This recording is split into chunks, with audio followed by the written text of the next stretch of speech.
So now what do I do? Well, I guess there's only one thing. There's something I'd like to know. Are you real? Can you feel? Hi friends, I'm Prairie Vintage. My name's Linda. I'm an energy intuitive reader here on YouTube, and I use spirit and my intuition, the tarot, to communicate energies to you guys, amazing viewers. If you guys are new to this channel, welcome. I'm so thrilled that you're here, and I hope that this reading resonates for you guys. For those of you guys returning, I'm so blessed to be here. Thank you so much for sharing your journey with me, and I can't wait to get into your reading. You guys are all very safe and welcome in this space with me today. Today's reading, I'll be using these decks right here. I'll put a link for those of you guys who are looking at energetically charging these cards for future readings, or you're just interested in the cards in these decks, then take a look at that. And today's reading will be a pick-a-card reading, so I'll remove these decks so that you guys can sit with the energy of these three, which I'll hold up shortly, but I do want to get into what this reading is about. Okay, so I'll put timestamps. If you want to skip ahead, you can, although I put this caveat here so that we're not wandering somewhere where it doesn't necessarily make sense for us. Okay, so this reading is a pick-a-card. We're going to be taking a look at your twin flame journey. Now, that's a label just like we put words on everything. What's twin flame? It's a word we put to a certain connection. And this connection is one that comes with a spiritual awakening. If there's no spiritual awakening, it's not your twin flame. Okay, no, yes, all our journeys are different. Absolutely. Okay, but it's like me saying I'm pregnant, but I'm just bloated, or I have gas, or I'm just throwing up. And I say I have morning sickness because I'm pregnant. No, it doesn't mean there's a baby inside. To be pregnant, you must have a baby inside. To have a twin flame, you must have a spiritual awakening, okay? Or else you're just on a different sort of journey. And that's fine. If you're on a different journey and this resonates, then run with that as long as it's healing, okay? Because my intention here is for healing. And what we're really looking at is, where's this twin flame journey getting stuck? Or is it doing what it's supposed to do right now? Am I doing all that I sort of can do? Or what is it trying to show me? What maybe am I missing? Or why is it that this twin flame journey is challenging right now? Okay, so whatever we will pull through is going to show you this. And so the twin flame journey has a really bad understanding online in the spiritual community. And I say bad because it's creating a lot of confusion, and it's like some readers don't even dive into that at all, you know, and I don't blame them if they have no understanding of like what it is that the energy is trying to show them, then they couldn't fathom it or possibly understand it. So anyone who has not been on this will have no idea, no clue at all whatsoever. It must come with a spiritual awakening, and we go through a dark night of the soul. Okay, but it doesn't mean just because we have a spiritual awakening and a dark night that we found our twin flame. No, we could just be on a spiritual awakening. Okay, but this is talking about a twin flame. The twin flame journey is one in which a person catalyzes us. They have to be the catalyst to the awakening. Okay, being in contact with that person's energy. And that could happen online. It could happen energetically. I don't care if this person's on Pluto. Doesn't matter. Energy doesn't see fixed form anyway, okay? Or you could just be in contact with them. However this catalyst works, but you must be aware that this twin flame is like the thing. Okay, and so, like I said, everyone's journey is different, and I'm not here to tell you what your journey means or what it's about. I'm just here to tell you the word that we put on the twin flame is about a connection here that comes through as a catalyst to spiritual awakening, and it comes with a dark night of the soul. And what is the twin flame purpose? The twin flame purpose is here to help us to ascend, which means I become closer with the truth, higher state of consciousness. What is the truth? The truth is love, God, and awareness of all that is. There's nothing more ultimate than that. That is the ultimate. So when we're on this journey, we have the opening to come into Buddha enlightenment stages or phases in our world here. It's available. Okay, it's available to all who are like going through this process here. Twin flame is one path that allows us to go through Okay, but there's near-death experiences that allow us to go through this. There's like severe illnesses we might go through that create this. There could be spontaneous awakenings just sort of created as a result of this. It's our time. So everybody's path sort of looks a little different. This is talking about a twin flame specific connection that catalyzes us into a spiritual awakening. And then we're looking at what, why it's sort of where it's at. Okay. Now, I don't blame readers, like I said, that don't get into the twin flame reading so much, because it is very specific to a different type of energy. It's really tied to unconditional love. And so a lot of times this message comes through my channel here. And when we're just sort of dealing with a soulmate or a karmic or something like this, and we hear unconditional love, those people get triggered. And so I'm not trying to trigger anybody. Unconditional love is being able to accept everything what is without having to force it to be anything other than that. A soulmate, a karmic, a connection with someone else, in which is a tit for tat, is transactional. This isn't talking about transactional relationship with another person. A twin flame's only purpose is to bring up the shadow wound. They're a mirror. Now, everyone out there is a mirror to us, of course, or parents, or friends, or family, or partners, business partners, romantic partners. All of these people provide a mirror. But the twin flame mirror is completely bringing up the deepest shadow that's specific to you, because that soul is your soul incarnated in another body. That's what a twin flame is. That's the meaning of the twin flame. Just like I'm pregnant and the baby has to be inside. And that's the meaning of pregnancy. If there's no baby inside, then I'm not pregnant. Okay? So this is what twin flame means. Now, we don't have to believe in the twin flame. There's nothing about believing. This is all about something being processed and happening. Yeah, this is all just sort of flowing from the universe. It's coming about, you know? It's not something we have to chase. It's not a partnership that we're looking for or seeking. This is just the happenings that's happening. And so if we resonate with this reading, then it's going to show you where you're sort of at, you know? And so will your person come through here? Maybe, maybe not. Maybe it's all about you and your spiritual growth. I can't help it if that's what it is, because like I said, in the same breath, that's what a twin flame is, all about spiritual growth. Okay, so why is it sort of stuck where you're at and what spirit wants you to know? And you could be called to multiple sort of piles here. One could be you, one could be your partner, one could be the connection as a whole. Okay, so these are the three options to choose from. Option number one, we have the slow tarot.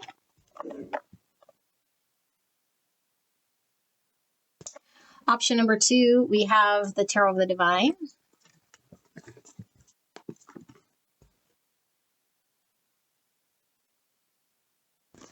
And option number three, we have the Grimalkin's Curious Cats Tarot.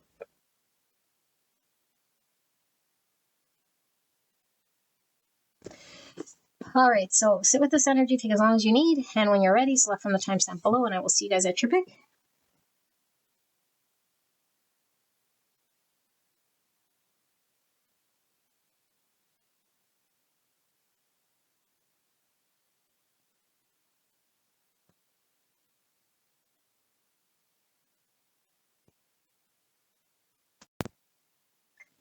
Pile one, you guys pick the Slow Tarot.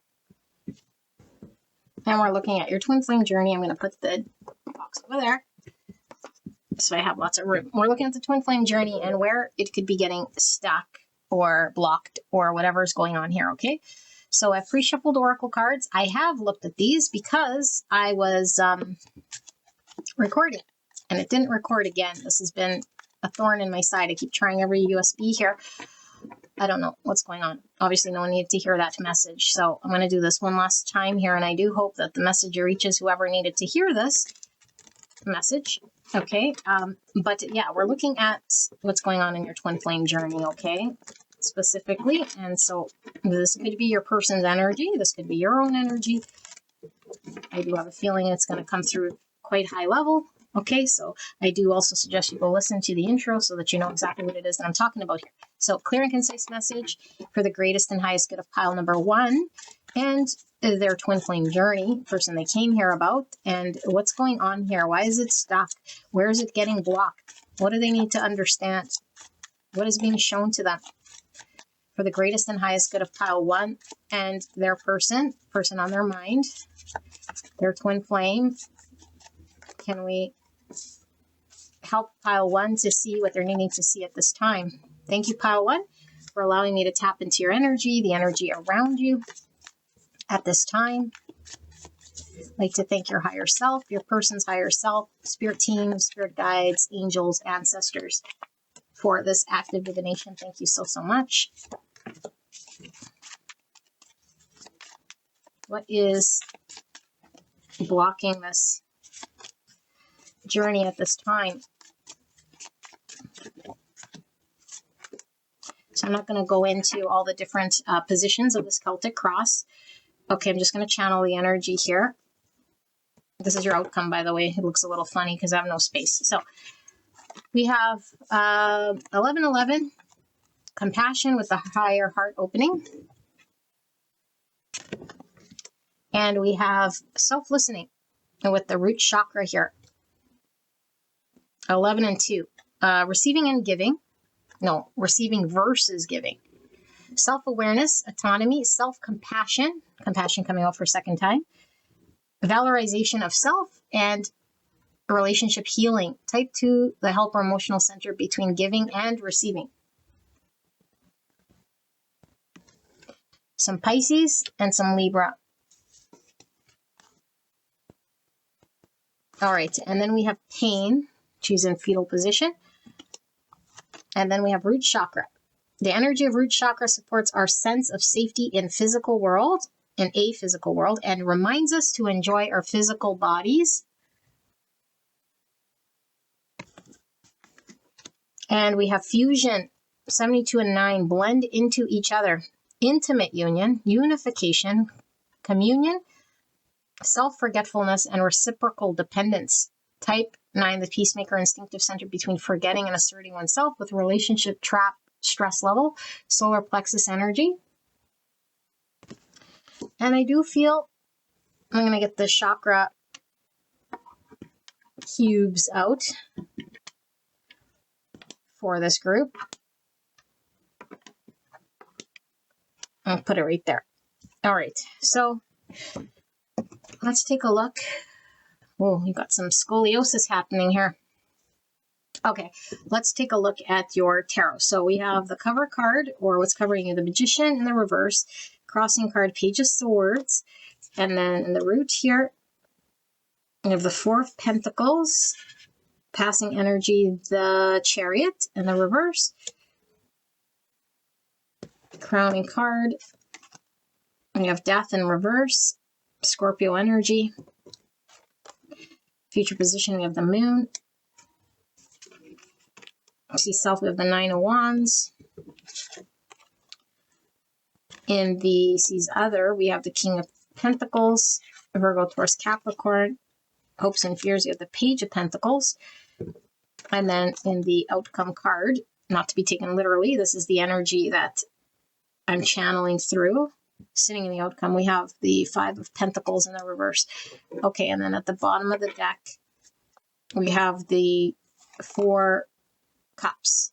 I don't read bottom of the deck in reverse generally, okay, but I am reading just energy. Under that, we have Two Pentacles, and under that, we have the Knight of Wands in the reverse. So these two cards came out in your reading that I just did that didn't record. Okay. So let me, can you guys see? Yes. I'm gonna move that down. Okay, so you guys can skip ahead while I sit here with this energy.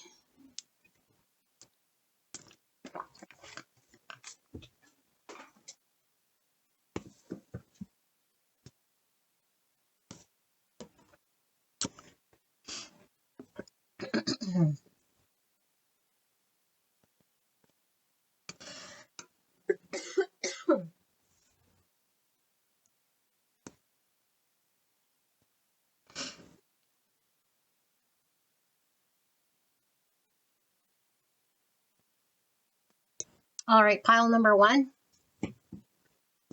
For signs, we have Cancer, Virgo, Gemini, Scorpio, Taurus, and Capricorn.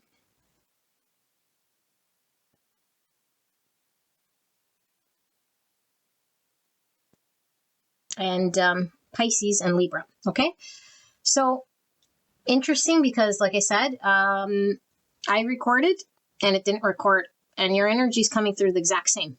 Different cards. You saw me shuffle, and I said, okay, I guess no one needed to hear that message. But what's coming through here, beautiful angel, your journey, I feel you. I feel you're in the void, if we have to put a name to it, you know? This was the least favorite part for me anyway. Obviously, suffering doesn't feel good either, but it was suffering in the void, because what's this void energy? I feel like you feel almost like a victim to the universe not allowing movement for you. It's not allowing movement for you, so you might feel like blocked creatively. And so, yes, the title's talking about a twin flame, and this is why I say go look at the twin flame intro that I did here, because the twin flame is reflecting back to you something that needs to be seen and understood by you. It allows us to see the truth of who we are. And I feel like your truth has to get there organically. And as it's going through its process, there are certain things that we're used to understanding about who we are and what we do and what success looks like and where we need to go and our purpose and direction. And all of this got flipped upside down. So it's saying we could create suffering here if we keep hanging on to some sort of idea or trying to come up with what this looks like. It's not left up to you to think about how this should look like or what you need to do. Yes, logically it makes sense. Like if I'm lazy and just not thinking of anything and just sort of floating around, it doesn't get anywhere, it's not productive, that's not going to work. It's like, no, in a normal sort of society world, you're absolutely right. You got to sort of have aim, you got to go after it, you got to have purpose, you have vision, you might have to think about it, you might have to work through certain things. This isn't asking you to do any of that stuff. And I think this creates your suffering. Because the more we can't do that in which we want, then the more it's like we are feeling discouraged.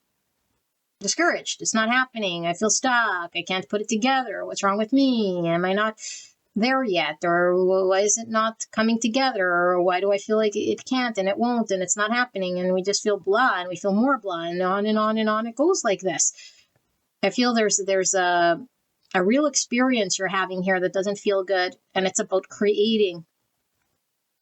Because I feel like what Spirit is really telling you here is that your purpose, just like everyone has a purpose in this universe, okay? But in order to get aligned with that purpose that the universe is aligning you with, there is a certain unfolding that has to happen. We don't control the unfolding. This isn't about us going out to seek that in which the unfolding then happens. It's like the unfolding is happening, so we cannot do anything to sort of stop the unfoldingment. We can't go seeking the unfoldingment either. And we can't say when the unfolding needs to happen and how it needs to happen and when it should happen. And so there is your old self that's is still in the way of this being shown to you. This is why you can't create. Your old self is still here.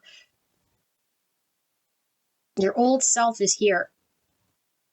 And it is not yet, you haven't yet seen the thing that Spirit wants you to see. You're not yet fully integrated here. What does integration mean? It means what shadow is coming through with this twin flame experience. It catalyzed you to see something about yourself that you haven't yet quite seen fully. Why aren't we seeing this thing? I think you would want to, because you don't want to be here. That's for sure. If you're like, if I could see it, then show me. If I could see this thing, then show me. And it's saying, I'm trying to. But what's getting in the way of you seeing this thing is you yourself. Because you're holding an energy here. And the energy that you're holding is still the old energy of trying to fit it into the way that it's going to be seen and understood and come about. And it's nothing to do with that. How it should look, and it should come by now, and this is where it's going to be found, and this area, or how it fits with me, or what speaks to me. It's like, no, there is no you. That you needs to go away. You don't know what's aligned with you. According to this thing, the more this group thinks that they know what they need, what they want, that's the thing getting in the way. It's like, no, you don't diddly shit. Because the new self is emerging, and this new self is the purpose self. This self that's going to sort of emerge here, which is the true authentic self, can only emerge when the false self goes away. And so this doesn't mean resist so much as it is just observe that false self falling away, or the old self, or whatever, the identity self, whatever name you want to give it, doesn't matter. Okay? Deny that self, meaning what? Meaning that self can't be the self that is ready to receive. Spirit wants to give you a knowing. And once you have this clear knowing, it's going to put you on a path of purpose here, because I feel like you're on a path of purpose. But I feel like there's a dysregulation here. I feel like you're out of balance. I don't feel like you're grounded. I feel like you're not in a position to manifest or create from this place in which Spirit wants you to create. So anytime you do manifest, it's going to be more of the not wants and the not haves and that energy, because it's saying it's not time for the manifestation just yet. It's saying get aligned. I'm trying to show you certain things here. And so I feel like we're really sort of still in the old world, still with the same beliefs or understandings that we had. And of course, you can only be as awakened as that in which you've been awakened to. And your world has only shown you a certain level of yourself. But it's saying the suffering comes when that's the self that we think is the one that's going to then learn. That's the self that's then going to be doing the thing. That's the self. It's like, no, that self is the thing that's the problem here, because that self is no longer needed anymore. That self, that identity that we hold about how we think we are, that's the thing that actually is not welcome here for this next leg of the journey. That could be very scary to that self, because that self doesn't want to go away. And we might think we need that self in order to create.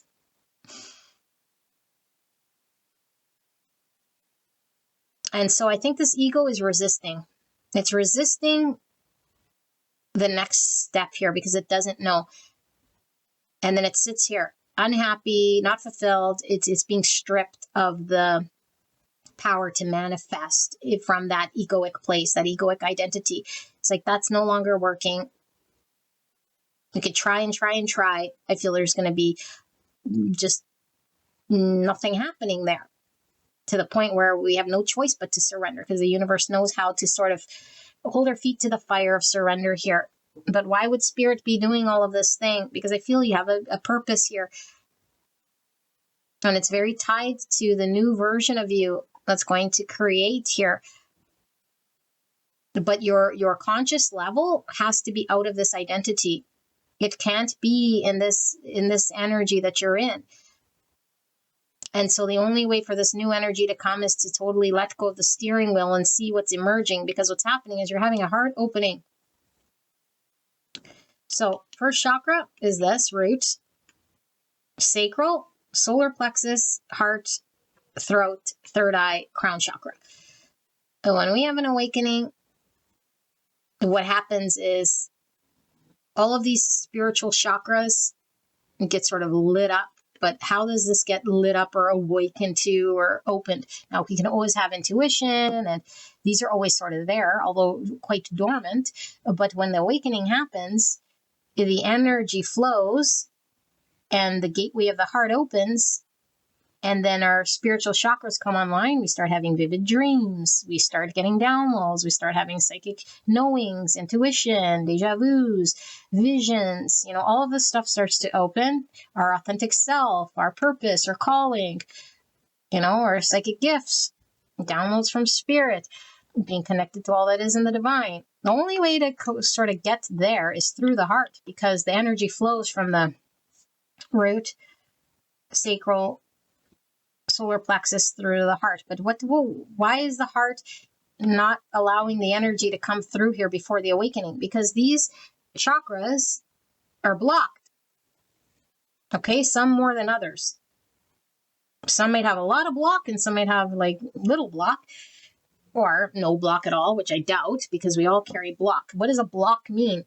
A block is an experience memory of energy that gets fragmented, that gets put somewhere in the subconscious, that needs to be processed. It needs to be transmuted, seen, come up in order to be visible, conscious, flushed out, transmuted in a way that turns it into light. Because what's the point here? The point of twin flame experience journey is for all the fragmented parts of self and the subconscious self and all of this stuff to come into union, or a wholeness or a oneness. Does this mean we're not whole? No, you're a whole being, but energy is fragmented within that whole.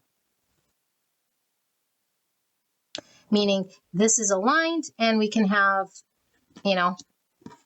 pockets of darkness and whatever here. And it's like, it has to process the energy in order for the prana or the life force energy to flow up.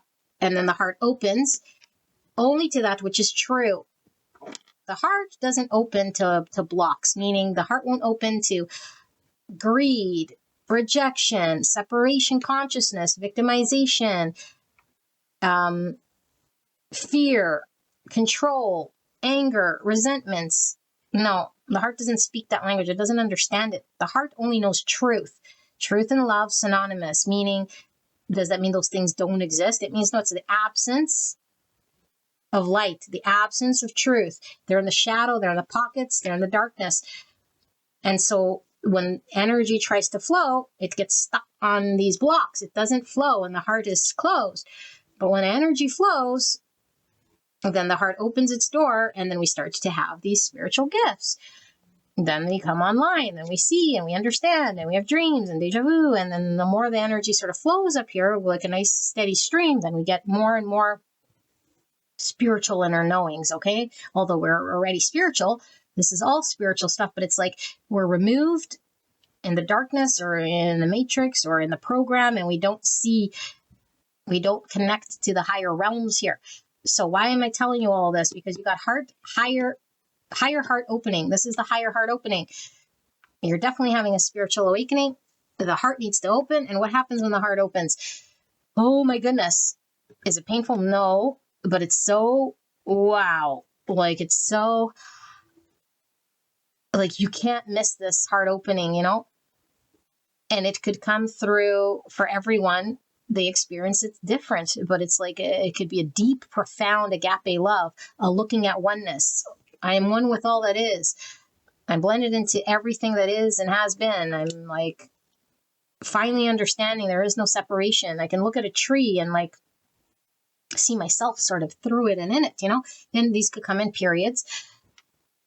Okay, or all of a sudden it's like bursts and bursts and bursts of crying and crying and crying with like gratitude or just profound overwhelm, but it's not crying because it hurts.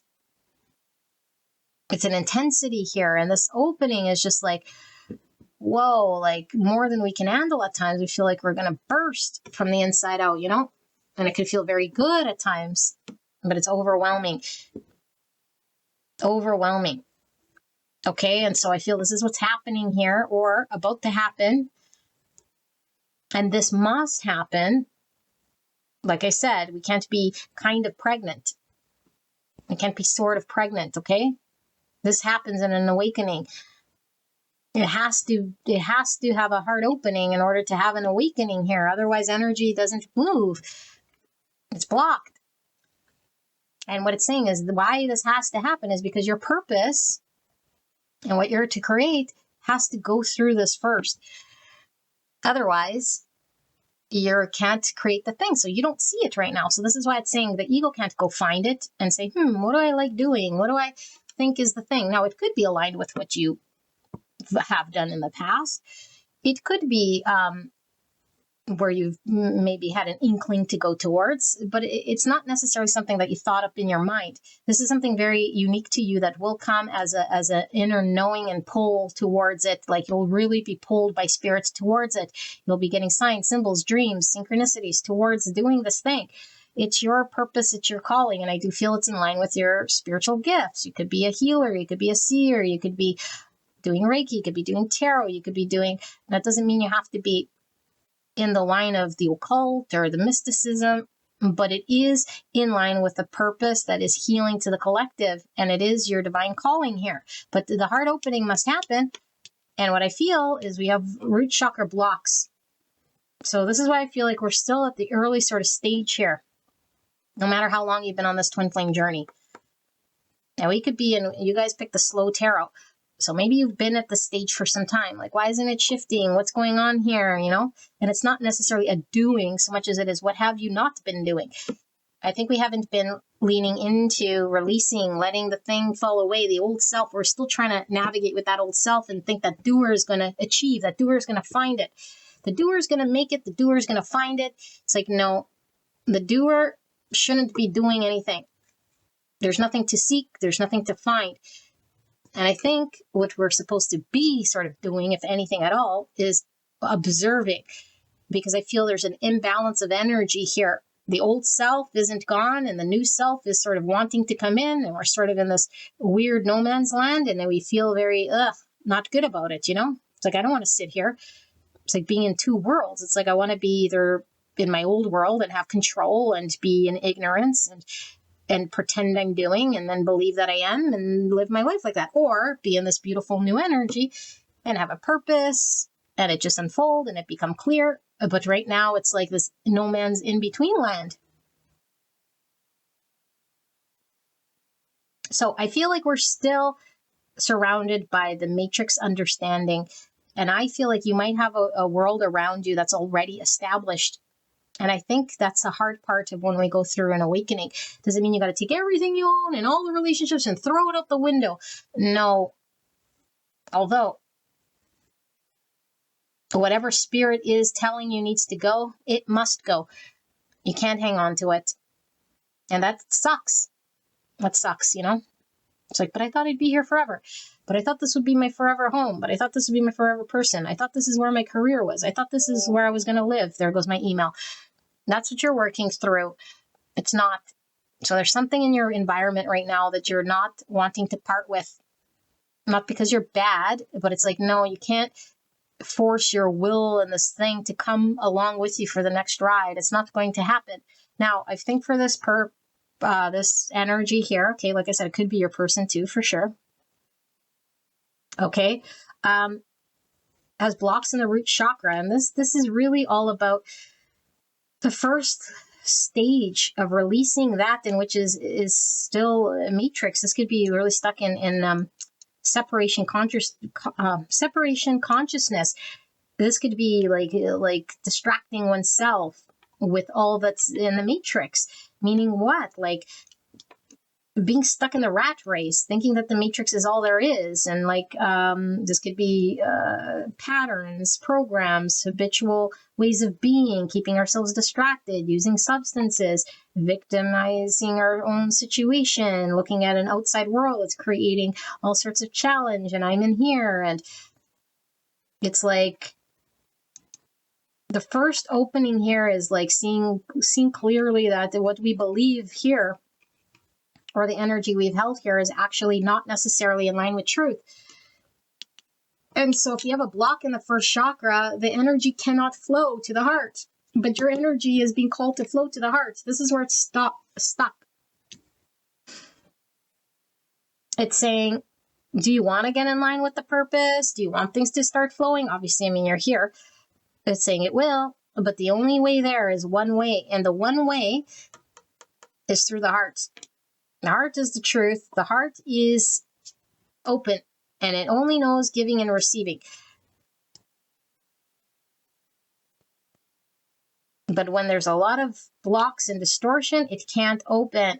And this stays sort of under lock and key here. That's why they say the universe doesn't give its secrets to just about anyone, because if there's a whole bunch of ego, pride, can use their seeing to create all sorts of things in the universe. And the universe says, no, only that in which is ready to see, is ready to tap into this beautiful energy. But they must go through this hard opening. Because when we go through this, like I said, we're experiencing agape love, transcendent love, unconditional love. Now, how do we get there? Self-listening. Now, it doesn't mean just with our ears and we start hearing voices so much as it is, we cannot be in the first chakra distraction. And it doesn't mean resist, push it away. It means observe. Observe the program. Observe the habitual ways of being. Observe how we numb ourselves, distract ourselves. And then the ego will come up with all sorts of reasons why it has to do what it's doing there. Otherwise, I'll be bored. Otherwise, I feel useless. Otherwise, I'm not doing something. Otherwise, I'm not pointed or doing whatever. Or otherwise, what's going to happen to Graham in the basement? No. It's like, observe this, because the self, upon observation, is going to see exactly what spirit wants to show. But if we're too busy hanging on, distracted, our hands are tied. Our hands are tied to the old, trying to make something. So it's pushing out energy in a way, because it's like doing this. And this is like this. It's stillness. And so I'm going to give this analogy. Let's say if I tell you right now, look around your room for everything green. Okay, or whatever, your office building or your car. Okay, of course, if you're driving, then just be careful. But it's like everything green, like how many things are green around you? Take a look, take the inventory, look under your feet. I don't know, is it clothing? Is it doors? Is it shoes? Is it like pencils, pens, books, papers, cars, lights, whatever is green? And then I say to you, how many things there were yellow? You're going to say, I don't know. I was too busy looking for the red. This is the exact same, sorry, red, the green. I was too busy looking for the green. And so this is exact same energy that I'm feeling in you. It's like I'm doing that in which I'm programmed, and it's outwardly sort of doing. And so that energy doesn't allow there to be the stillness of self-listening, because what wants to come in can only come upon observation, can only come upon our hands being open, can only come when we are no longer looking for green, or like trying to attach to that in which we think we need to do or be, or when it needs to happen. That's the ego trying to be a doer. So what this says is, what do we use here to distract? What is the ego telling you in a narrative here, story, that is what you're supposed to do, or this doesn't sit with me because I am the type that can't meditate. I am the type that needs to be busy. I am the type that needs this. Then we're attached to an ego identity. We're attached to a version of ourself that we think is us, saying, let it go, that's not you. Then that means we really are attached. Because no, you're not. You're not anything. You're just this present moment with your hands open, waiting to see. You're not a pattern. You're not a program. You're not an identity. So if you're identified with a version of you that can't meditate, that doesn't like nature, that doesn't do this, and it's not saying all these people are just going to be all in nature, but it's like, no, when this agape love comes through, it's like we see life in everything. So the natural inclination is to the trees, is to the grass, is to the water. The only reason we want to be pulled to that sort of thing is because it's like, oh, a busy city, sidewalks, big buildings, skyscrapers. It's like, yes, we all have preferences. Of course, it makes us different, but it's like, no, it's distracting. It likes big noise and big things in order so it doesn't have to face the thing. And the ego will convince us, I'm a city person, I'm at this, that, the other. And it's fine if we do choose it only when we're conscious. Because when we're conscious, of course, if we like big city and lots of fun and concrete, that's fine. But like I said, you can't be half pregnant. And this awakening means we must go through the process. There's only one way. Now, this doesn't mean you can't have awakening through the big city, of course. But what it's saying is that the one way of this awakening is seeing the truth of who we are. And we are that of nature, and of course of the building as well, because someone created that building. Someone put together that material, But really, when we get to the bare roots of who we are and we connect to this truth, we see spirit showing us the truth of who we are. And there's a need to listen here and silence the noise of that which is the distraction, social media, the buzzing, the constant busyness, the having to do other things and upkeep a world. Otherwise it may fall, or otherwise I won't find it, or otherwise is like, and anything else that sort of threatens it, I won't entertain it. I don't let it in here. It's too boring. It's too this, it's too that. So I feel like we're being asked to part with something and we're being defensive about it. I feel like something's coming through about March. I know that's sort of random. I don't know what March means. March could definitely be spring. And spring is the blossoming of things where the winter falls, And this kind of feels the same because it's not quite summer and it's not quite winter. Now, winter hibernating and all of this stuff sort of we're sort of forced into like our homes, and like the dark night of the soul comes and like blah, blah, blah could very much represent that, But here's like, we're not sort of in the dark night yet. Now, you might have had one. I don't know necessarily, but I'm not seeing dark night, and I'm seeing a void.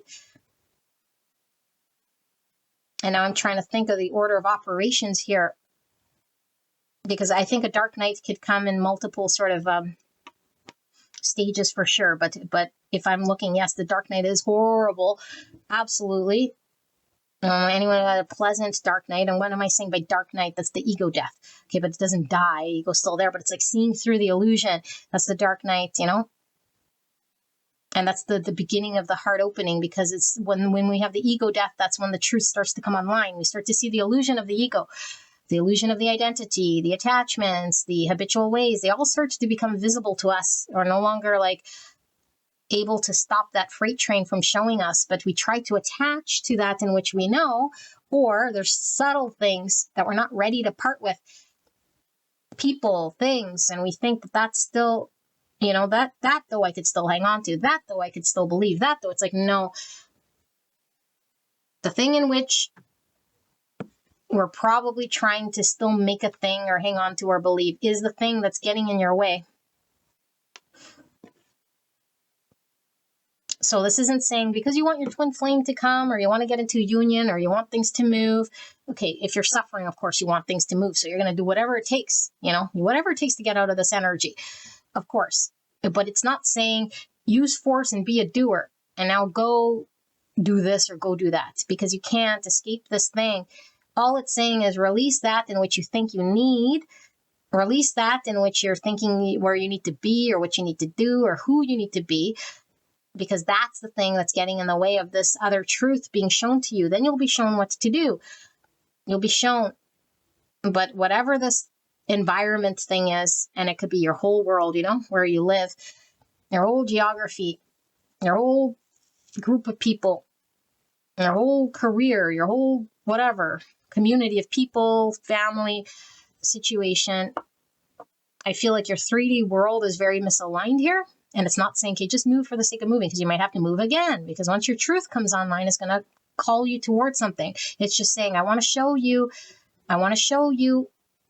So now you don't have to spend a whole bunch of money trying to force different things right now. You're just going to be unhappy. It's saying, I want to show you, but for me to show you, you have to not be in the energy you're in. The energy you're in is trying to be a doer of solving answers or finding solutions, or feels like it needs something. And it's like, no, don't convince yourself that that's the truth. Yes, you could feel annoyed. Yes, you could feel bothered. Yes, you could feel like you're not doing anything. Yes, you could feel stuck. You could feel it, because you do feel this way. And it's saying, feel the feels, but don't believe the story. Feel the feels and know that you don't see yet what's about to unfold here. Your intuition is trying to come online. Your fears are trying to come online. Deeper things are trying to come online. And we can say, why do I want my fears to come online? Because unless we go to the shadow, unless these things come up and get processed, then we're not in union, we're not whole. They're still sitting in the pockets, sort of sitting in our energy field like this.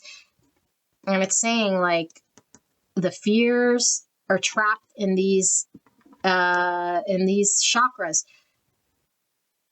So if we have like pride or arrogance, this is stemmed from a need for control. What's control based on a fear of what? If I lose control, the ego does not want to lose control. So it creates an identity of confidence. It creates an identity of pride, an identity of strong will, an identity of doership. It creates all sorts of identities. Okay. It could have victimization. The world is cruel. People are mean. The universe isn't allowing me to move. My situation is stuck here. There's nothing I can do. I have no money. Now, that's all victimizing the situation. The ego is creating this thing. Okay, obviously it's not creating the in that thought, in that moment, it's going to manifest this stuckness, but it is the manifestation of that energy that creates that in which we're experiencing. And so what Spirit is talking about here is that the block has to be worked through. And in order for the block to be worked through, we must be in a state of self-listening, surrender, hands open. I want to give to you that in which you're needing to see, and you can only see when you're still. So if you're running on program, which I feel a lot of you guys might still be, which means we think we're doing something to get out of it. We might think we're aware. See, I'm so aware. I'm here. I'm aware that I must do something. I'm aware that it's happening. I'm aware. And it's like, no, but what we're not aware of is that we're trying to do something when we're being asked not to. We're still running from ego, identity. We still think that there's some sort of thing here that we need to understand. It's like, no. And I think that this ego, this identity, is really trying to prevent what's trying to pop up. So I think the program takes a life of its own. It distracts more. So you could be numbing, distracting, avoiding. And I think this is what's happening. If this is your energy and not your twin, it's doing this because who wants to face fear? Nobody. But like I said, it's either scattered or it's coming in together as whole, because this energy is union when it's whole, when it's merged, when it's integrated. When it's scattered, it's out of balance. And it's saying like, want to get you into balance, want to get you into union with yourself. There goes my email. So the whole point is to get you into union, which means you got to be still to see it, which means there's no way but one way. And the way is to see the fear, to see the subconscious is coming up, and it's coming up in order for you to process. Doesn't mean you got to think about it. It doesn't mean you have to be smart to do something with it. It means feel what comes through. Fear comes through, intuition comes through, feelings that might be very foreign to me are coming through. I don't know what to do with it. Good. That's the old self that thinks it needs to do something. That's the self that needs to go away. The judging self, the self that's like, what do I do? But when it's there, and then how do I understand it? Or how do I put sense to it? Or what about a story about when I was 8 years old? It's like, no, nobody cares about that. All Spirit wants to care about is energies coming through from the fragmentation or the shadow or the pockets or the subconscious. It could be fear. It could be a lot of anxiety. It could be a lot of things that we're not used to. Sit in it still. Face that uncomfortability. Sit in it, and let it do its thing. And the only reason it's uncomfortable or feels not good is because we're still resisting it. The anticipation of it, the unknown of it, the not understanding of it. And we're like, great, it's going to be this. No, that's the pain. Because the minute we're like, oh yeah, here it is, there's no pain. There's no pain. The pain is self-induced here with the understandings that we have. It's breaking the pattern here, or the program, or the way that we cope. And I feel there's a lot of numbing, coping, distracting. I don't feel the dark night of the soul has fully processed here. I feel like there's a belief here with this person. Okay, now I don't know if I'm tapping into your twin or whatever, okay? And it's hard to see our own shadow. There's a belief here in this person that still thinks it's stuck to form, and that it's only what it's capable of doing is based on the human form. What I'm capable of doing and creating is up to me. So there's still a belief in separation. And this means when the heart opens, we're no longer feeling separate from all that is. Now, we're never separate from God and all that is, of course, but we believe that we're separate when we're still in ego, when we're still in shadow, when we still haven't processed. And I believe that there's a matrix self here that still thinks it's a doer, that feels like it has to complete or compete or do something.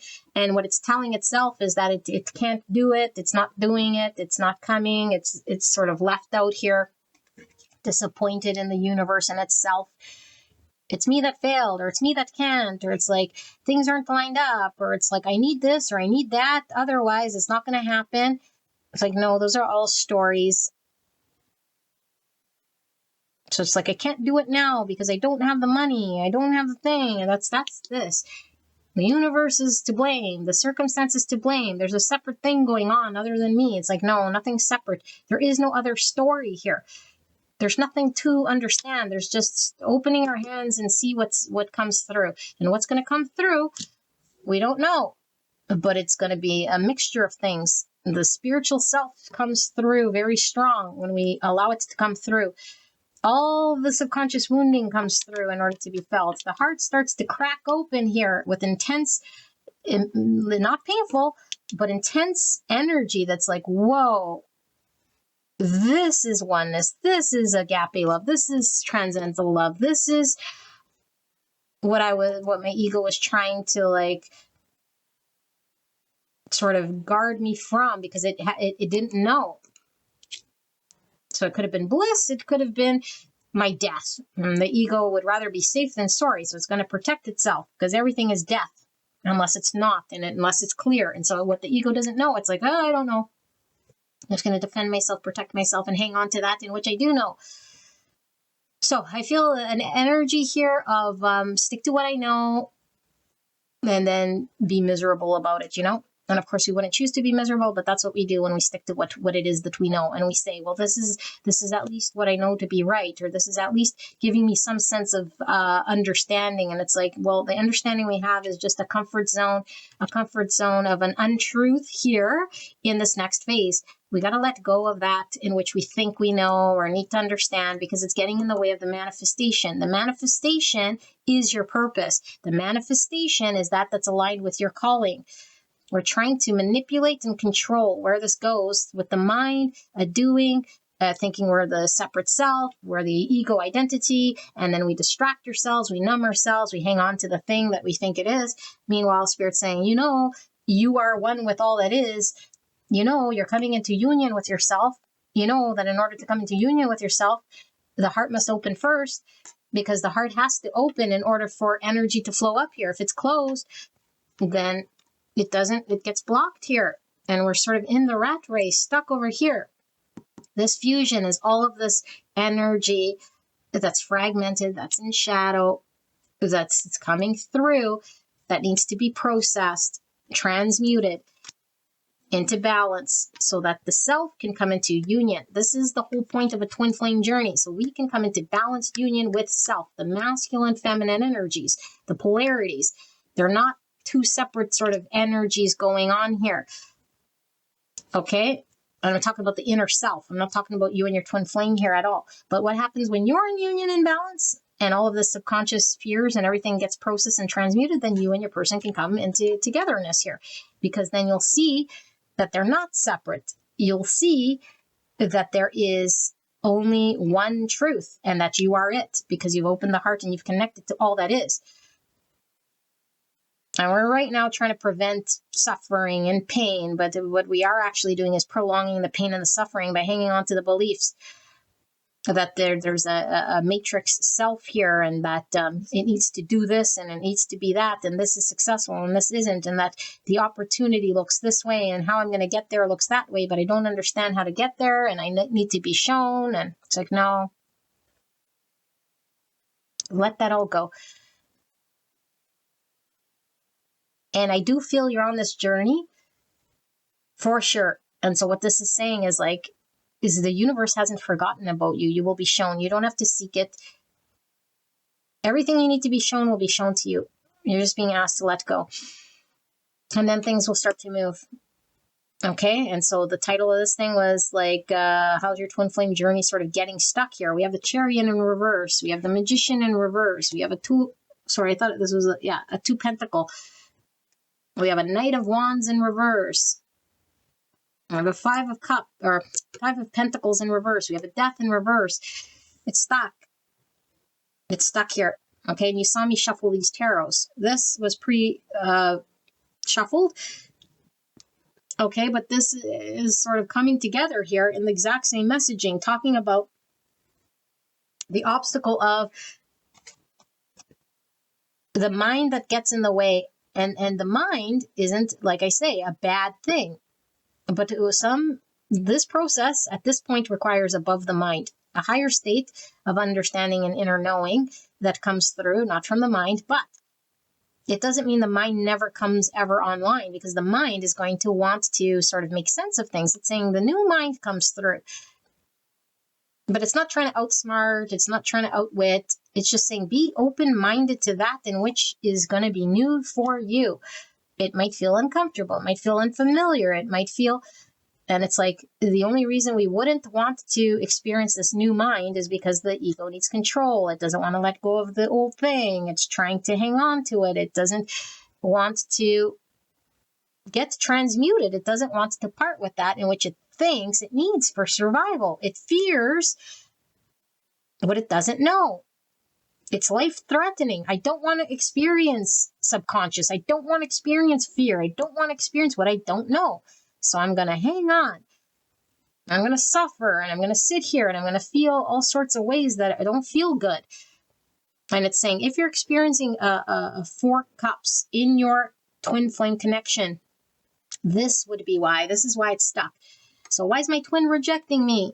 Okay, now we're getting more practical about this twin flame connection. Why are they rejecting me? Why aren't we coming into union? Why does it feel like I'm maybe disinterested in what's going on with them? It's saying, okay, it's because of this. This is where you're at. This heart is opening. Truth is coming online. It wants you to see. It wants you to let go of that other thing here. Otherwise, you'll keep getting rejected, or / you'll be disinterested in what's going on with your twin and feel dead inside or numb inside because we're still in the old energy. And it's saying, I want to show you. You will see and you will understand, but not with your mind. And until then, it's saying there is no need to manifest. Because if you do manifest, what you're going to manifest is more old stuff from the old identity, from the ego self. And then you might feel like, yay, I'm doing, but it's like, no, it's distracting. There's nothing to manifest right now. Well, of course, if you feel called to write a book or draw a picture, go ahead. But what this is saying is, until you go through this process, your manifestation isn't in line with your purpose. This opportunity that you have that's coming online must come from the authentic self that's emerging, from the true self, from the heart self. The true heart is emerging as a purpose coming online that's being shown to you. You got to be open to receiving this thing. Otherwise, don't bother manifesting, because all you're going to manifest is more annoyance here, trying to butt your head up against the wall, thinking that your old self is going to come up with an idea. Then it'll be happy. It's like, no, it's just trying to attach. It's trying to create something that's not meant to align with this new version. Okay. Also, something's coming through here about abandonment wounds. Okay. So we could not be conscious about what this is, but if we have a challenge loving ourselves deep down, giving and receiving love from the heart, the actual unconditional place, not from transaction, not in a relationship, what they can do for me and what it's going to mean to me. And then it's going to make me feel better. It's going to accept me in a way here that makes me then feel validated and seen. If that's how we love, then that's transactional love. And it's saying we're learning how to give and receive from an unconditional place. This does not mean, because this is where I get very annoyed when people do not understand the twin flame journey and they try to fit it into a regular special relationship with a soulmate and a person. Those are transactional. You can have those all day long. That's not what this is about. An unconditional love isn't about a doing. It isn't about a guy and a girl or whatever. Two people get together and they create like a romantic, intimate partnership. And it's like, but they do this and I do that. And it's like, no, that's not what this is about. This is about connecting to all that is, coming into union, merging with self, and then seeing that we're not separate from our twin. We're not separate from anyone out there. But the twin comes into union with ourselves, because as we merge and as the heart opens, then it's like I could feel and emanate this beautiful sun energy. I'm emanating. That's unconditional. There is no filter on here. There's no transaction on here. There's no, okay, it's time for me to do this and that. No, that's controlling love. That's love that I'm sort of trying to manipulate. That's love that I'm trying to make sense of. It's like, no, there's no making sense of this love. There's no controlling this love. This isn't a love that we can manipulate or control or choose or do whatever. And the ego doesn't like this. It's like, what do you mean I have no choice? What do you mean? It's like, well, what it means is that unconditional love just comes online. That's it. Feel it. Feel how uncomfortable it is. Doesn't say you have to take action on it. Doesn't mean you have to resist it. Doesn't mean you have to chase it. Doesn't mean you have to give your person it. It means it's coming online. Feel it. Nothing more the ego hates than unconditional love. What do I get? What's in it for me? Nothing, except for awakening to the truth. And then you see it all. Wow. Wow. Like, let this happen, Let it happen. Otherwise, suffering. Otherwise, resistance. Otherwise, we're stuck here and we don't come into union. And then we think we're the separate self, the matrix self, and we think that we're actually healing or doing something, that we're outsmarting the universe in some way. Meanwhile, it's like a block to manifestation. We're dysregulated. We're out of balance. We're feeling rejected. We're feeling in the void. We're feeling stagnant. We're feeling bored. There's no progress. There's no movement. There's no fire. There's no desire. There's no build. There's no creation. You can stay here. You don't want to be there. So it's saying, let your heart open. And there's only one way. And the one way is through the heart and the truth. And without anything other than sitting in what is, self-listening and ready to receive. Self-awareness is observation. Having self-compassion means no judgment. And getting comfortable with the fact that we are opening ourselves up to giving and receiving. So we know how to give and receive love from the heart. All right. Pile number 1. This is your reading. I hope this helped you. I love you very much. I think I said the signs: Virgo, Gemini, Cancer, and Taurus, Capricorn, Pisces, Libra, Cancer, if I didn't say, and Scorpio. Yeah. Oh, and Cancer. Okay. I'll see you at the next one. Goodbye. Hello, pile number 2, Tarot of the Divine. If you pick this deck, then this is your reading. We're looking at your twin flame journey, and where is it getting stuck? Where are there obstacles? What do you need to know? Is it stuck?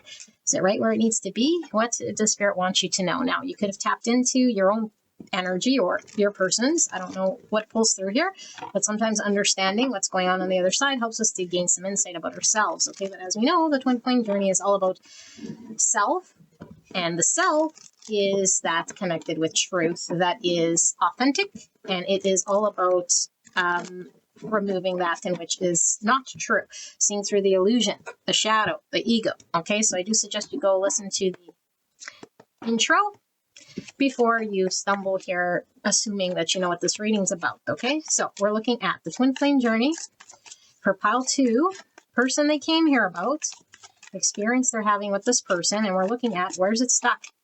What do they need to know about this journey for pile 2, for the greatest and highest good of pile 2, person on their mind. I'd like to thank your higher self, pile number 2, your person's higher self, spirit guides, angels, ancestors, interdimensional beings, and of course, spirit for this act of divination. Nothing feels right here. Spirit, clear and concise message. Where is this journey getting stuck for pile number 2?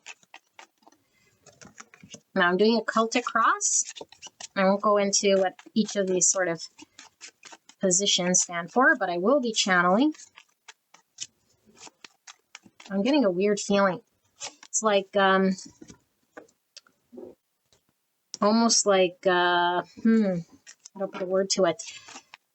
Like I think I see something and then it goes away. And then I think I see something and then it goes away. And it's like when it is something, it naturally happens. I don't know how else to explain it. We'll see. Why is this coming through? Weird. Clear and concise message. Like maybe we're thinking we see something that isn't necessarily what it is, and then we get closer and then we see what it is, kind of like a mirage energy, but all right. Okay, yeah, it's a funky Celtic cross. Okay, so here's your pre-shuffled oracle cards. I've not looked at them. And we're going to tap into where this connection may be stuck or your journey specifically.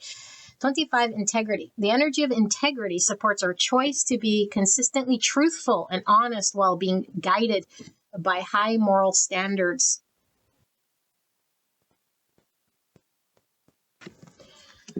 Truth and honesty. Okay, and then we have the Merkaba activation, 3-3, ground, shield, protect.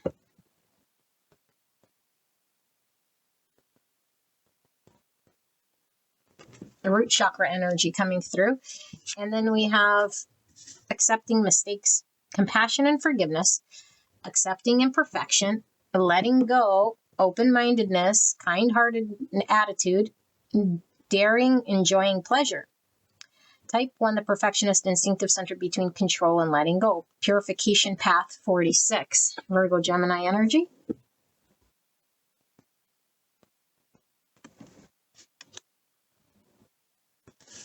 Cancer energy. And then we have judgments. Wow, right by accepting mistakes. So courthouse, divorce, trial, ruling, verdict, court case. This is also coming through as justice card, okay? Not necessarily judgment in the tarot, but it does say judgment. Yeah, it's both coming through here. More Virgo, Gemini energy with the number 1. So neutral event 37. Judgment, courthouse, divorce, trial, ruling, verdict, court case. So lots of the silver here. Silver for me is the self that has an understanding that isn't necessarily connected to the high self or the potential of self. So it might have, it might believe in something here that isn't necessarily aligned in truth. Okay, I am sorry, apology. So we also had compassion and forgiveness here. Okay, this could be talking about a spiritual contract here with this judgment. So put that like that. I'm going to have to shuffle that around. That doesn't feel right to me.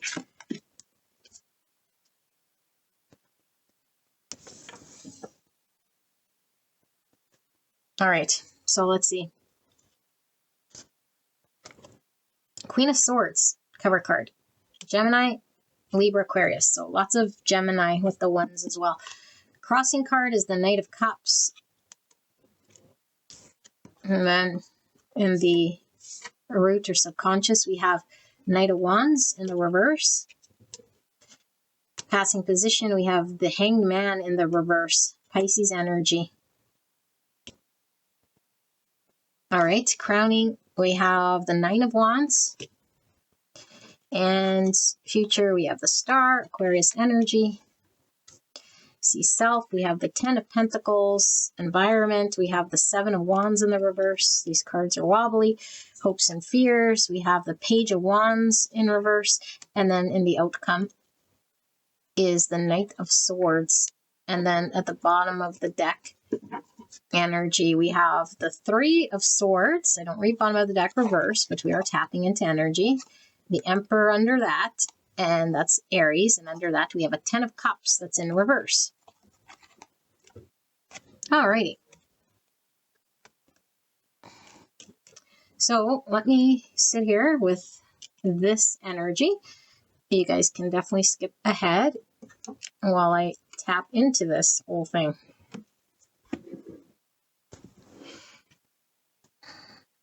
Red Riding Hood. I don't know why that's coming through. This is weird energy. Weird energy. Not you, but this whole thing that's through this reading. Okay, never mind. Red Riding Hood.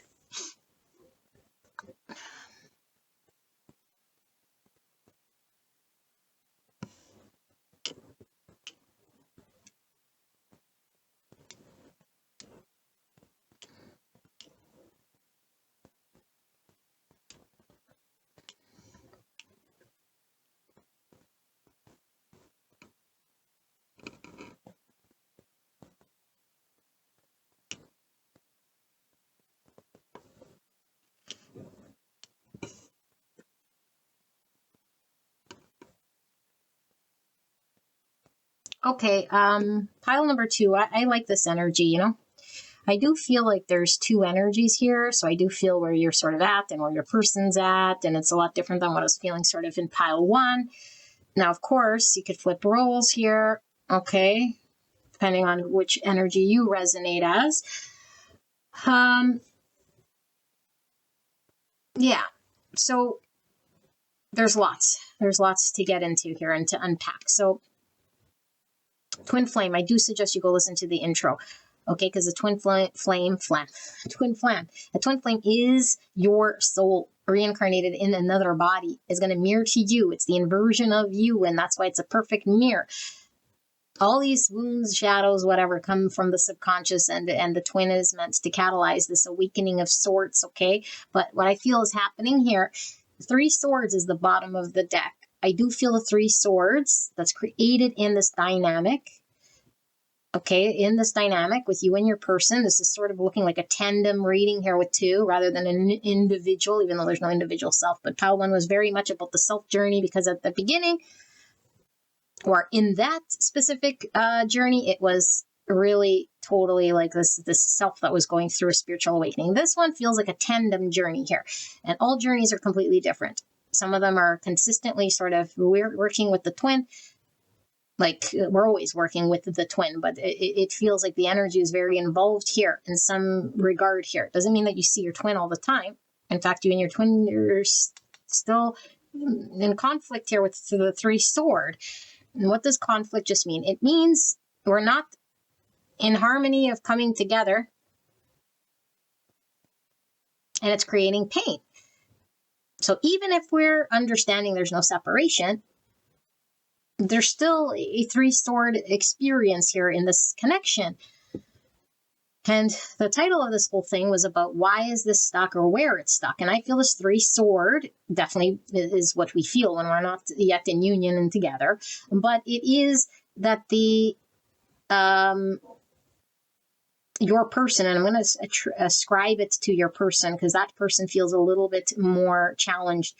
That person is still needing to resolve their 3 sword, and their 3 sword is a memory of an experience that's created some form of suffering that I have in my energy body that needs to get processed. And so I feel like as long as this person doesn't process their wounds, then this person isn't in a position to lean into this connection. So where's it stuck? One person can't lean in here, and they can't create the availability of this, or the potential of this connection that's available to them to experience and explore and go after. And so I do feel like this is a temporary energy, of course, because I feel like the other person, which I do feel is you, does seem to be somebody who is doing work. And when we do work, the twin is attached to our energy, and so the twin ascends as well. The twin has no other choice but to ascend as well, because the energy is very connected here. So I feel I'm tapped into your twin, and this is where it's stuck. And you're like, yep, I know, probably. Okay, but of course, we shared energy, so there is no twin and you. They're all one in the same energy. However, we have different vessels here. So I feel like you're coming through as the Queen of Swords. That's you. And I feel like your person is coming into an Emperor energy. However, how does this person come into their Emperor energy? They have to go through a process.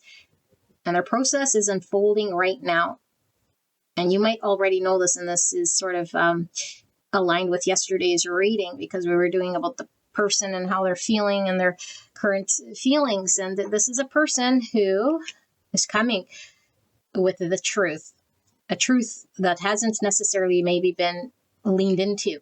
Okay, the Knight Swords, and I think that was also one card that was coming through. I think this was file number 2 from yesterday's reading, if I don't mistaken. This feels the same sort of energy. Okay, so sorry, I know I'm taking quite a bit to get into this whole thing. So what is this telling me? I feel like the Queen of Swords, your energy is gone through an understanding of an inner experience whatever this journey has meant for you, and all of us is different, to get to where we're at, where we're wiser, where we're understanding more, not through just intellectualizing, but it's like understanding more truths about what this whole experience has turned into, and what it's sort of looking like for me, and what I've learned, and how I feel, and what I understand. And so we've become a Queen of Swords energy in this whole experience. So we could have started off as a page. We could have started off as a Queen of Cups. We could have started off so many different ways. But right now we're a Queen of Swords. Queen of Swords knows what she's experienced. The Queen of Swords is more leaning into the wisdom and discernment and truth of experience, even if it doesn't feel a lovey-dovey, because it's not about lovey-dovey so much as it is love and truth, like clarity of the truth. And the most loving thing we can do is be in truth and clarity, even if it's painful. And so I feel like the biggest challenge in this connection is your person's working through expressing and communicating how they feel. Your person has a shadow that stemmed from allowing themselves to feel, understanding what they feel, and expressing what they feel, taking action on what they feel, allowing themselves to even feel what they feel, permission to feel what they feel, not have to intellectualize it, not have to do anything other than allow themselves to feel it, and then give themselves permission to act on those feels, express how they feel, accept it, acknowledge it, not suppress it, not have to intellectualize it, not resist it, not fight it, not avoid it, not pretend it doesn't exist. And this is what your person's shadow is. Now, your person could have a lot of shadows, just like you can have a lot of shadows. Usually with the twin flame, there is sometimes a few profound ones that are fairly deep, like addiction, like overcoming one major sort of belief that might be very ingrained, like a fear of commitment, or really concerned with like what one might look like, and fear of judgment, you know. There could be blocked to expressing or feeling, so much so locked in the subconscious wounding here because of a pain of the past. And so I think your person's experience a three sword, whether in this lifetime, as a child, in a past life, have no idea, past relationship. And it doesn't mean that they were in a person who cheated and broke their heart. It just means I experienced an experience here that when I was vulnerable or experiencing emotions, when I was most vulnerable, it acted in a way that injured me, injured my trust.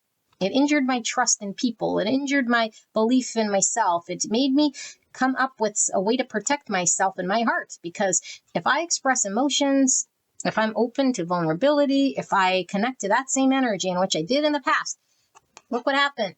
That's my lived experience. So the ego just runs with a protective coat. It's not a conscious thing. It doesn't say, no, now I want to reject every single relationship. No, people want to be loved. They want to experience love. They want to be accepted and connected to. However, the fear of the vulnerability of the leaving the emotions open leaves me open to experiencing the pain.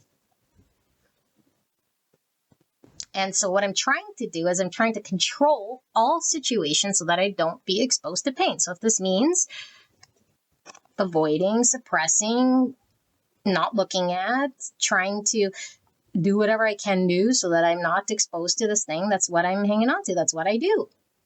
And then I think I'm safe, and then I think I'm protected, and then I think it's the way it needs to be. And then I'm just sitting there sort of managing and controlling, detached from emotions, suppressing and avoiding. And then it's like, well, then the potential of this, what can be happy, never happens. It never happens.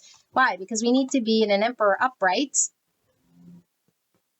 allowing ourselves to move towards that in which we actually feel and want. And what this person actually feels and wants is to be loved, to create a 10 cups with you. They want this. They have to be empowered to do this. And to be empowered means I've overcome the thing that was making me feel disempowered. The disempowerment is the pain of the past, the disappointment, the heartbreak, the wounding that I experienced, because that is getting in the way of a union with you and me. Because if I can't Knight of Cups you, meaning tell you how I feel, express myself, allow you to connect to me deeply there, me connect to you deeply there, if this is blocked, I can't express it to you, I can't show it to you, you'll never see it, you'll never understand it, well, what are you going to do? You're going to just be absorbing this through telepathy? Like what's happening here? Nothing's manifesting here. So it's creating a three swords in this connection. You're not happy, but you're like, but I see what I experienced. I know what I see, and of course, and it's like, but you also know, if you're at this stage of the energy I'm picking up from this Queen of Swords, you also know that it's like, yes, there's other realms. Yes, like this is an experienced understanding of truth. And this truth knows that if in the 3D we cannot manifest an expression of emotions, an allowance of feelings to come online, if we can't do this, then we know that it's going to stay in a 5D, that it's going to be blocked, that it's going to be someone who doesn't take action, and there's nothing we can necessarily do about it. And so I feel like you're in an energy of truth, clarity, and accepting what is. And your person's in an energy of blocked emotions, can't express, trying to like protect their three sword at all costs from happening again. But first they got to process this three sword that has happened, that they're carrying. And so I feel like this has impacted your person's confidence in themselves. This person has little confidence in allowing themselves to move towards this connection. I feel like this person is understanding from the same lens in which they've carried for a while now, that their beliefs in what that means, and what vulnerability means, and what emotions mean, and what that energy means. It means threat. Now, they might not consciously say emotions equal threat, but I feel for this type of a block to be so online here, that this person must be aware of like some form of a disconnect. They might not understand where it stemmed from. They might not understand how to get out of it. They might not necessarily even want to get out of it, or like they don't know how to get out of it. I don't think they're racking their brain out of this whole thing. But I feel like, I don't know, if for some of you guys, if this person's been really like unconscious of this whole thing, which could be the case for sure, because it's like we're so used to not expressing emotions or suppressing emotions and this pain, and it's like we're just blind to it. But it's like getting in the way of this person's confidence, getting in the way of this person creating a future with you, a 10 of Cups with you, a star with you, a vision with you, and a purpose with you. This person's guarding themselves. They're defending this position that they stand on, because it's like, not that they want you to keep you out, not that they're like, I'm just going to want to be here by myself, and I'm the only person allowed in here because I want that. No, it's not I want that. It's saying, I'm just sort of like when the doctor hits the knee and the leg kicks. It's like, I don't want to kick you, kick. I don't want to kick you, kick. I don't want to kick you, kick. Why? Because something keeps hitting that knee, reflex. Something hits the knee reflex, and then I kick. I can't help it. That's the same as the subconscious. I got a three sword in here. Every time this emotion comes up, boop, it's like an automatic shutdown. It's like an automatic disconnect. It's like, well, it's already disconnected, so it doesn't then disconnect. It's like it's disconnected. It's never connected. And so this appears like a wall. This appears like a defense. It's like a defense mechanism, a defensive kicking, and you're like, they just kicked me. It's like, no, they didn't kick you. I mean, yes, if you look at it, like I said, if you say, well, I still got kicked, it's like, yes, you still got kicked. But if a doctor hits your knee with a reflex and you kick, that's different than me coming up to you and kicking you, right? But the end result is still a kick. They still got kicked and it still hurts. Yes, you got kicked and you got hurt. And you're kicked and hurt because this person has a reflex. This reflex is caused by a three swords. This three swords is caused by something of the past that created a memory in the energy body that's disconnected them from allowing themselves to feel and express and leave themselves open in vulnerability in order to move forward and trust their own emotions to do this, because maybe the last time they trusted their emotions, they got laughed at. Maybe the last time they trusted their emotions, they got abandoned. Maybe they saw their parents get abandoned and they're like, nope, not for me. And that's it. And that's all we remember. The trauma, the intense trauma, the thing that I never wanted to experience. They could be totally trying to prevent it, prevent it. But it's like, unless we sit with that in which created the trauma, like truly sit with it, we don't have to analyze it and go into when we were like, whatever, 6 years old, and then they got a divorce, and then I was 12, and then this happened, or when I was 20, I got my first marriage, and then they cheated on me. Like, we don't necessarily have to unpack all the mental noise of it, although sometimes it is required if it's very deep. Okay, but what it means is that to allow ourselves to go to that in which we're automatically just sort of like firing off this like defense mechanism, and be curious enough to sit with that energy and observe. Because once we observe, we'll see, where's there a part of me that's not allowing myself to go after it? Where's the part of me that isn't allowed to give itself permission to express itself, to confront this thing, to want this vision of where I want to go, and then try to really align with this thing by looking at what it is that I am experiencing from another perspective, a greater understanding of this thing, so that it could get more aligned and more and flow more, rather than stagnant or stuck or disconnected or withheld here.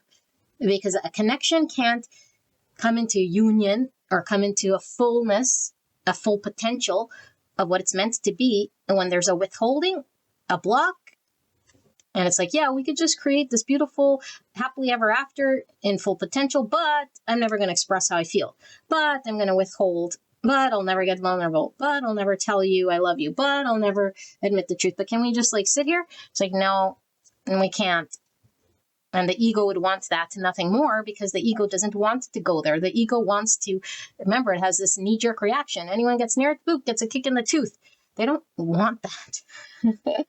Sometimes Spirit's channel is hilarious. I'm sorry. Oh, gosh.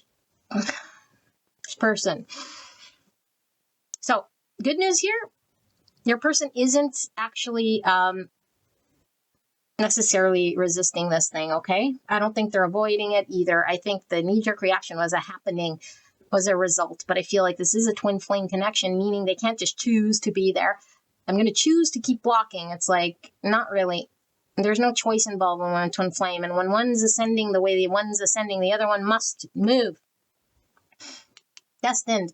Healing destiny. Future is predestined here. I'm just getting major ringing in my ear, which is also a sign of twin flame. Ooh. It's different than tinnitus, this one.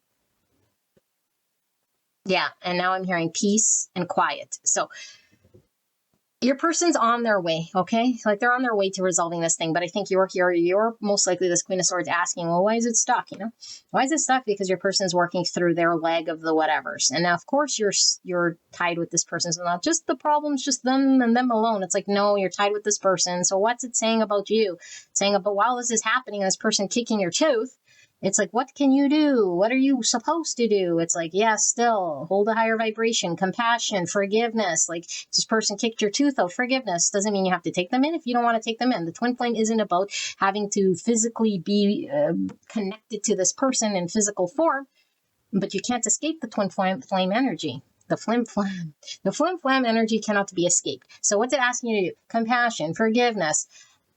Accepting that phase in which it happened. There could be a long history here where this person was just not good. They weren't not wanting to not be good. They were doing this whole thing. They're working on letting go of this thing. They're working on moving beyond their fixed energy, because I feel like this reverse hangman and this saying open-mindedness. I feel like there's a very fixed energy and belief system structure here. And so I do believe this could be very much mirrored between you and your person. It's like, how can I let go of everything that doesn't serve? How can I be open-minded to that in which might have happened where I could be angry? And of course we could be angry, and we could be all sorts of ways that we feel about it. But the only way to get through to the other side is through compassion and forgiveness and letting go of anything that we're hanging on to that passes judgment.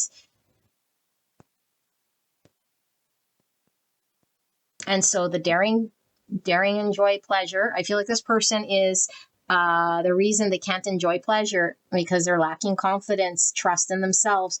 I feel like this person has experienced some form of a divorce of sorts, okay? It doesn't have to be a legal marriage, but it's like witnessing the abandonment or the dissolution of a partnership or the separation of something here. And I also feel like there's a contractual agreement spiritually between you and your person, was by the star, which is the destiny, and this whole thing, which I was saying was a contractual agreement in order for this person to heal this thing. So I feel this thing runs deep, and I do feel it could be past life. It could be an energy that this person has been carrying around for some time, especially if it's coming through as this disconnected from emotion here.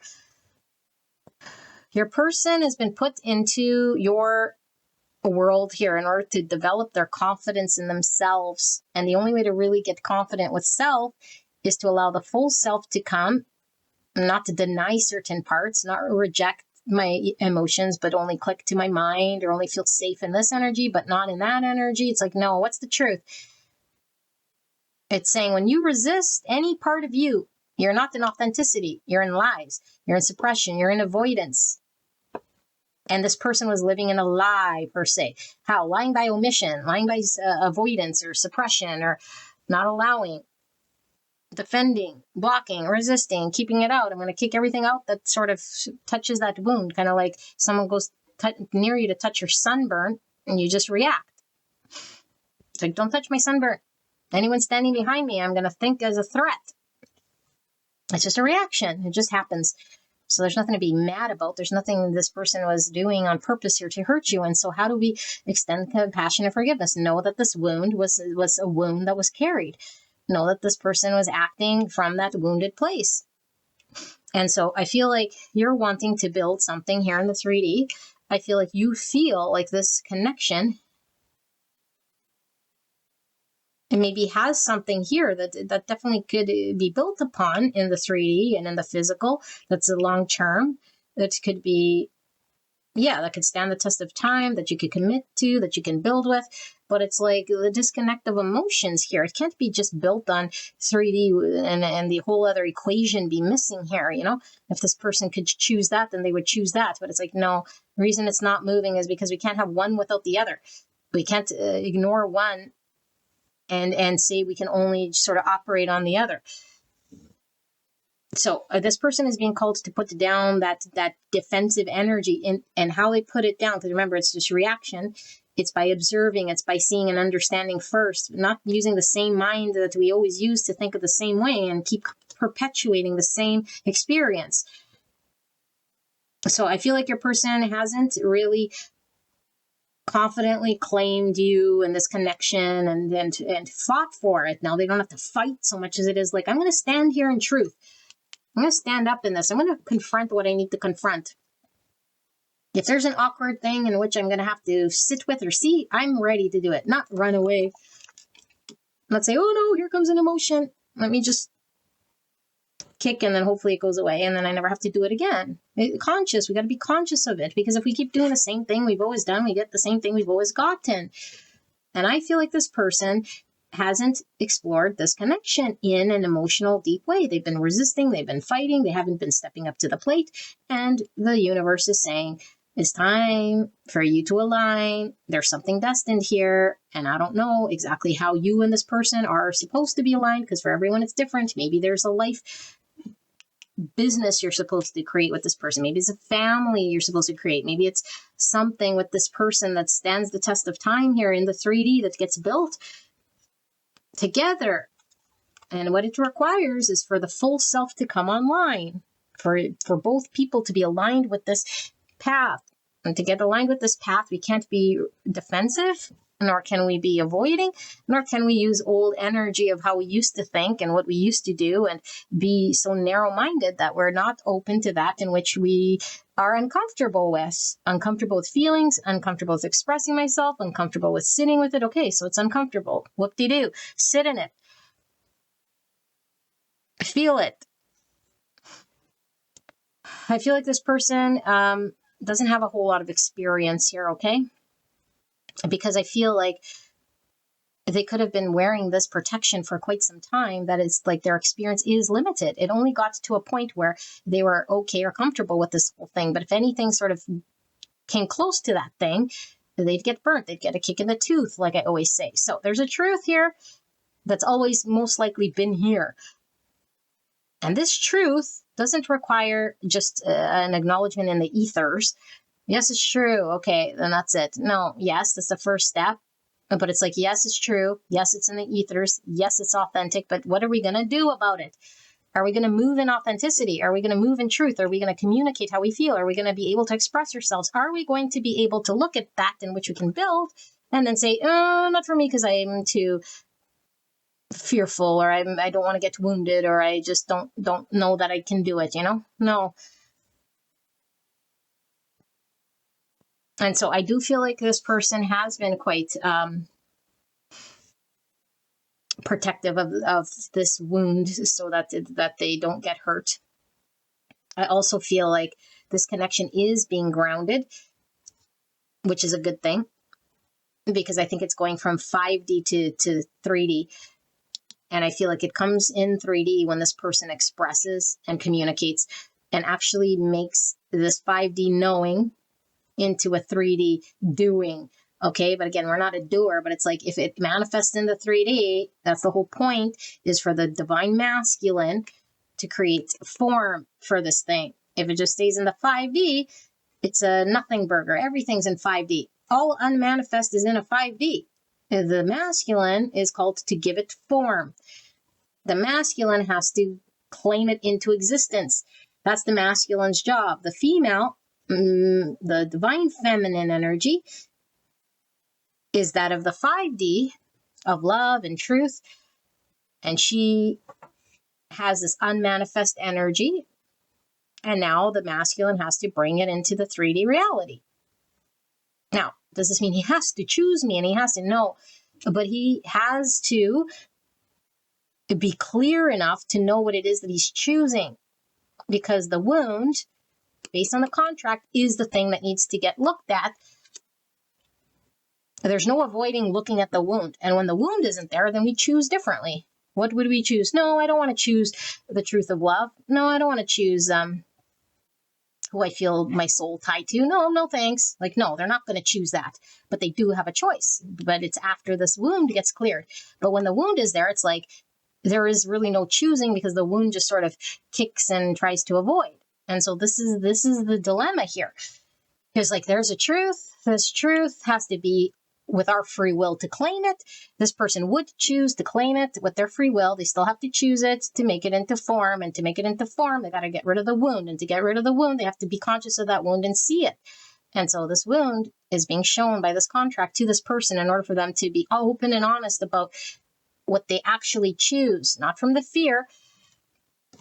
And I think this person has a lot of self-confidence issues because I don't think they can trust themselves. Like, it's a lot of this sort of intertwined energy because there's a lot overlapping. It's almost like because I wasn't able to express myself emotionally, I didn't get I couldn't get far enough in connection. And because I couldn't get far enough into connection, I have an inexperience. And because I have an inexperience, now I have the subconscious or a self-conscious self that now judges itself and says it's not, I don't know, not suave enough. It's not going to succeed. It doesn't understand. It might be judged. It isn't competent. It might fail. It doesn't know. And all of this stuff. It's like, well, the way we develop this is through experience.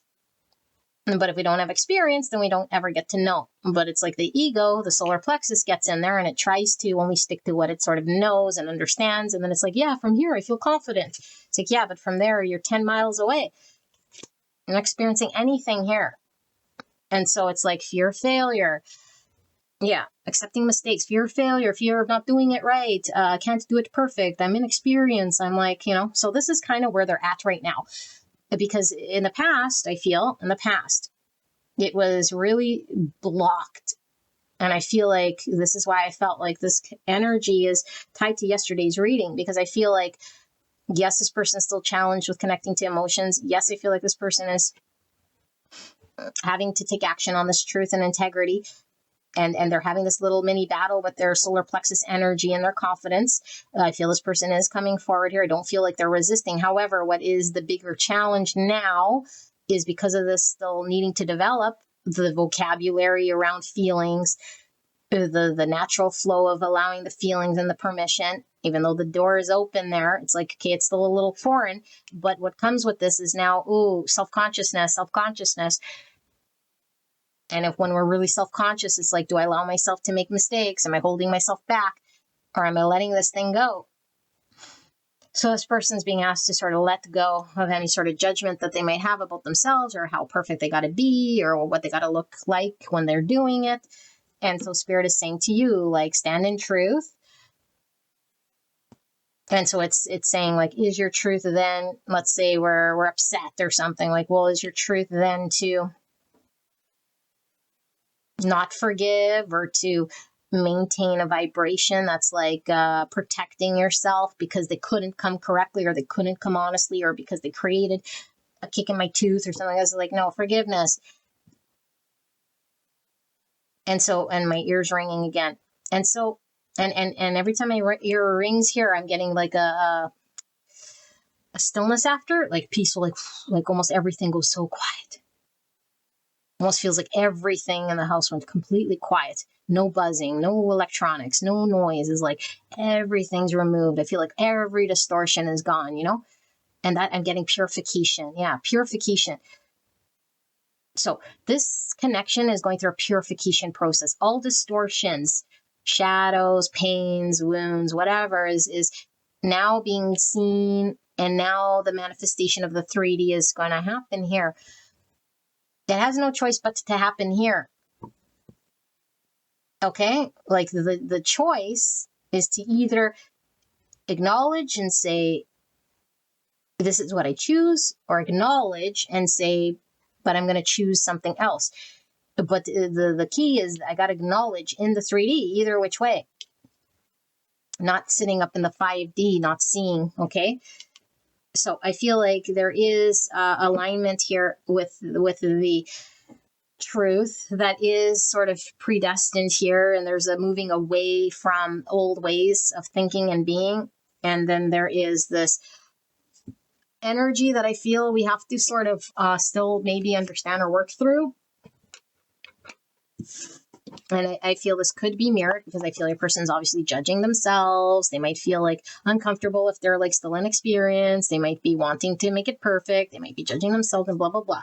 Okay. Or they might carry an energy where they haven't maybe forgiven themselves, because maybe when they look back, it's like, whoa, look at all the time I've wasted. Look at how I've been on you, on us. I created pain or whatever. We could hold that, but it's like, no, I don't feel your person needs to hold that much longer. I feel the bigger message here is for you, because I feel like your person is too busy working through this whole thing to hold this energy of feeling bad about how they were and what they did. I don't think that's a big thing here. And we might come through this. Well, now that they see, don't they feel bad for kicking me? Are they going to apologize? Are they going to, go back and wring out the stuff? And it's like, is this the ego wanting to hear all this stuff here? Because again, this is created by this wound. And so this is saying, like, we have to carry an energy of that in which we're wanting to receive from the twin. So if we carry judgment, then we are getting judgment back. And so our only job here is to understand that there is no need for an apology when whatever it was that has happened wasn't out of an actual conscious choice.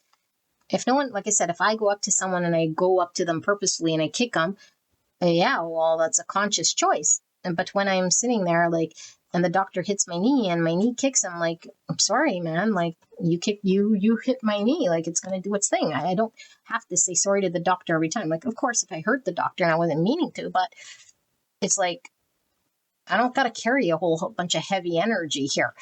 Like, oh my gosh, I kicked the doctor. Like, okay, well, the doctor like hit your knee.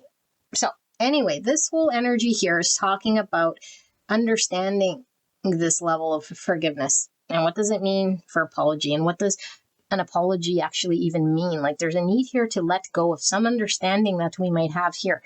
And so it's saying the truth and honesty is the answer. Because when we see the truth and sit with truth, it trumps anything here that's trying to like, it's trying to dip into a lower state energy here, I feel. Okay, and I do feel it belongs to you. And so this is saying, like, if we want to be able to move this needle forward, then it's like, hold the vibration of truth. Know that only in truth can this thing move. And when we get lost in illusion, which is why that distorted noise fell away, when we get lost because there's too much noise and distortion, it's like, I need apology. I'm carrying judgment, and they did this, and it was hurtful with that, and at that time they did this, and then it's like, no.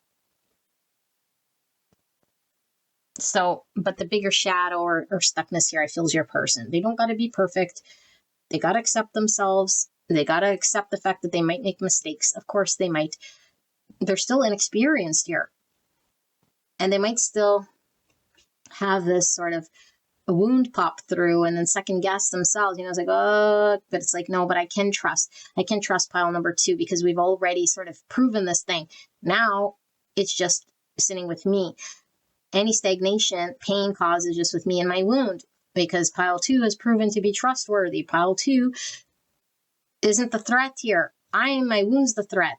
My defensiveness is the threat. My lack of confidence is the threat, which is a lot different than the energy of the past. Because in the past, I feel this person didn't understand whether they could trust this or not so much to open up their emotions or to see this wound or this block or understand any of it. It's like, I've been here long enough to see what I couldn't see in the past because I kept seeing it the same way. And maybe it was, I saw you as a threat, or your shadow was casting distortions. And that's, again, like I said, the twin flame. When one has distortion, the other one can't see clearly either because there's too much noise and subconscious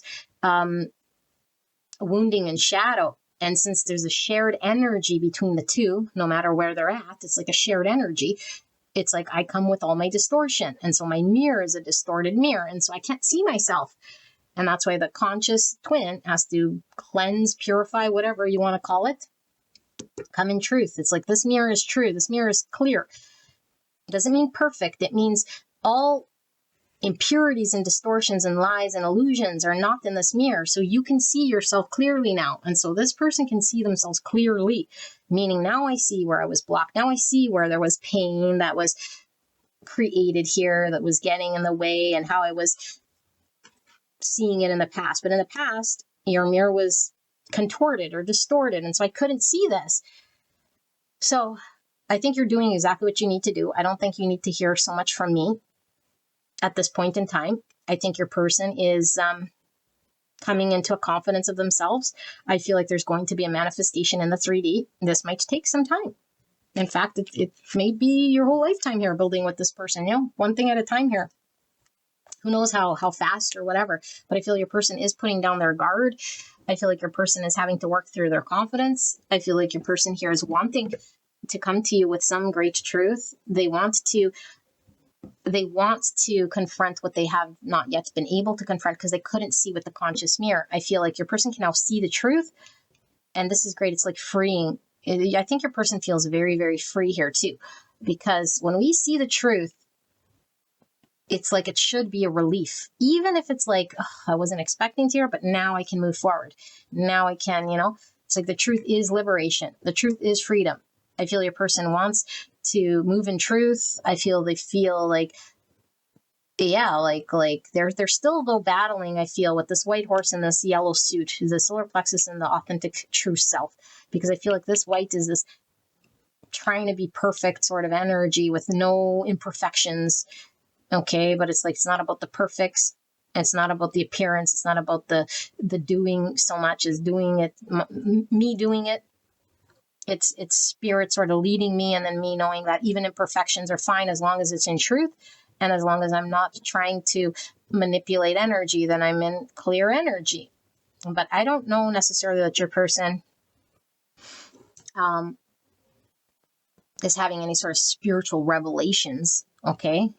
Because the journey here doesn't mean because you've gone through an awakening or a clear seeing that your person is going to all of a sudden have some sort of revelation with the same way you did. This is just saying your conscious mirror is not distorted. This person is seeing where they were hung up, where there was suffering in this connection, where there was a stuckness. They are seeing this connection as a future that they envision for themselves is to be aligned with you. And this is all about committing to building something that is destined for this person to experience. And I feel this person wants this. They really do. And so now it's like battling their defenses, battling their inexperience, still knowing that there's challenge when it comes to expressing emotions and putting words to how they're feeling and allowing themselves just to trust the emotion and to trust to speak it.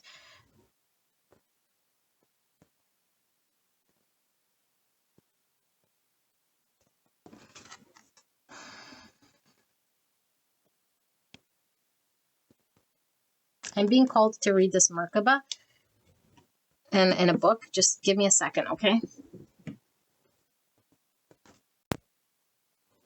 All right, pile number 2. This is a different box set. This is the one I was seeing here, the Merkaba, okay? But it's Merkaba healing, not necessarily the activation here, but this is what I was being called to read here. So, practical application. It says, when we perfect the use of Merkaba, it will allow us to shift through dimensions and access information from our ancestors and prior civilizations and connect with higher realms. We will experience expanded awareness and elevated consciousness as we shift our vibration. By pulling this card, you allow this divine template to assist in healing on all levels. Reactivate the Merkaba consciously by envisioning its shape and seeing the 2 triangles or tetrahedrons starting to counter-rotate. As it spins, see it going faster and faster. Now place your whole self within the center of the Merkaba, absorbing all its energies. Ask for any healing that needs to be done at this time and for as long as the issue persists. Remember, we are not restricted to time and place. Hence, we can create this geometrical grid around our house, room, bed, absorb the frequencies while we sleep. All right, so I am also being called here to pull a card, and we'll close your reading out, okay? Interesting. This box is a little wonky. So this is the Sacred Geometry Oracle. Healing cards. So let's see. Be interesting if we pull the Merkaba, but all right. So Spirit, clear and concise message for pile number 2 regarding this journey with their person they came here about. What do they need to know about this person and this journey? Clear and concise message for pile number 2 and the person they came here about. All right. Protection. Safeguard yourself. We got protect here and shield. And we got this 9 of Wands here. 44. Master number. Integrity is a foundation. Treating the earth as home and a temple. Manifestation and leadership. Remember I said they're manifesting this connection out in the 3D. What is this protection? Safeguard yourself. 44. Let's read it.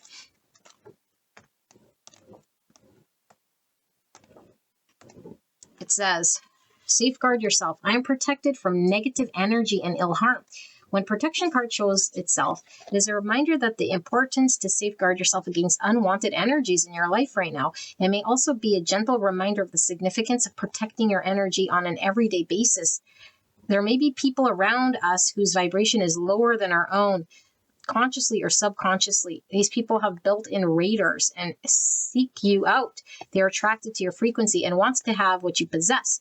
They are like vampires and can drain your energy very quickly, not realizing what they are doing.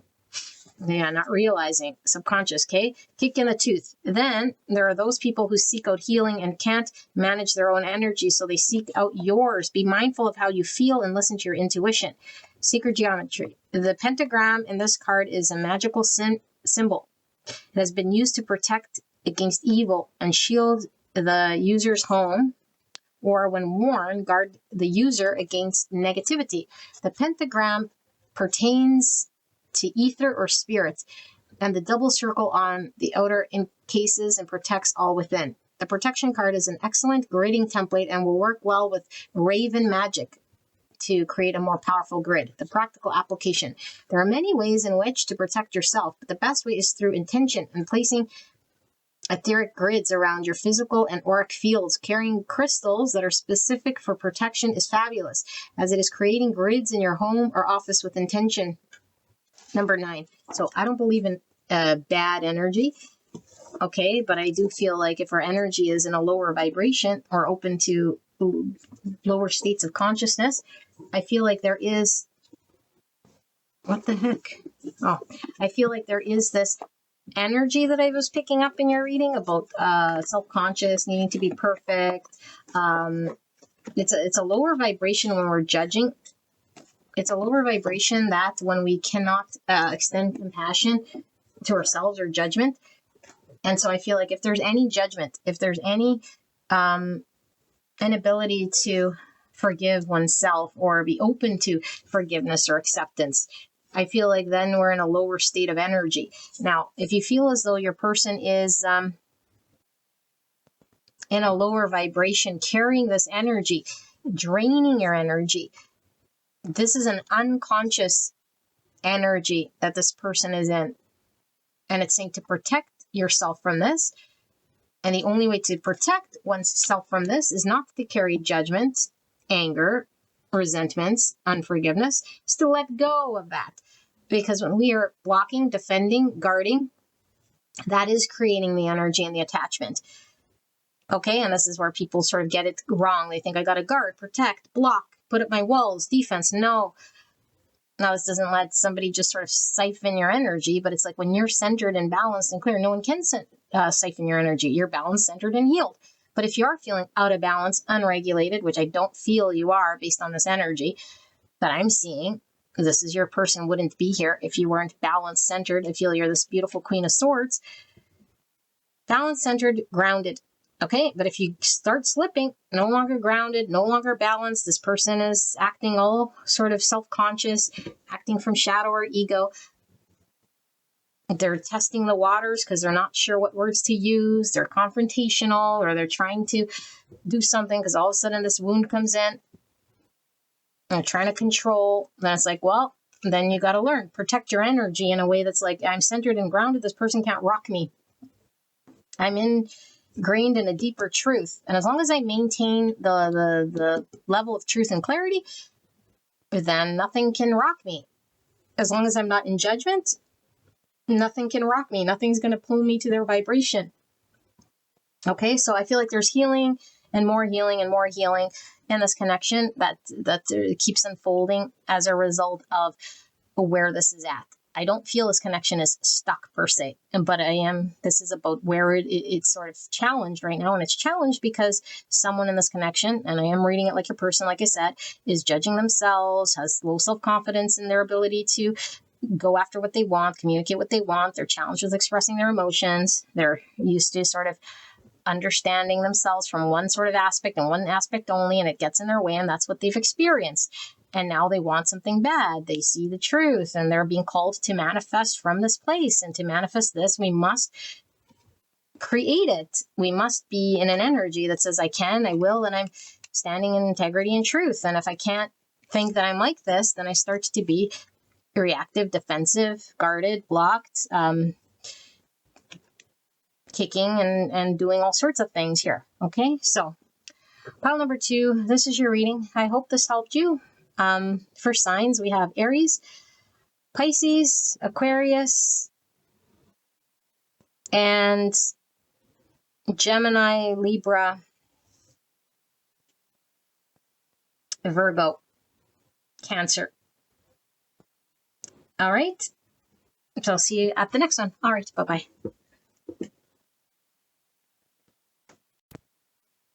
Hello, pile number 3. You guys picked the Gromolkins, Curious Cats, Tarot. I'm going to put your box to the side here, and we're looking at your twin flame journey. And I do suggest you go listen to the intro so that you know exactly what it is I'm channeling here. So we're looking at, where is this twin flame journey sort of getting stuck?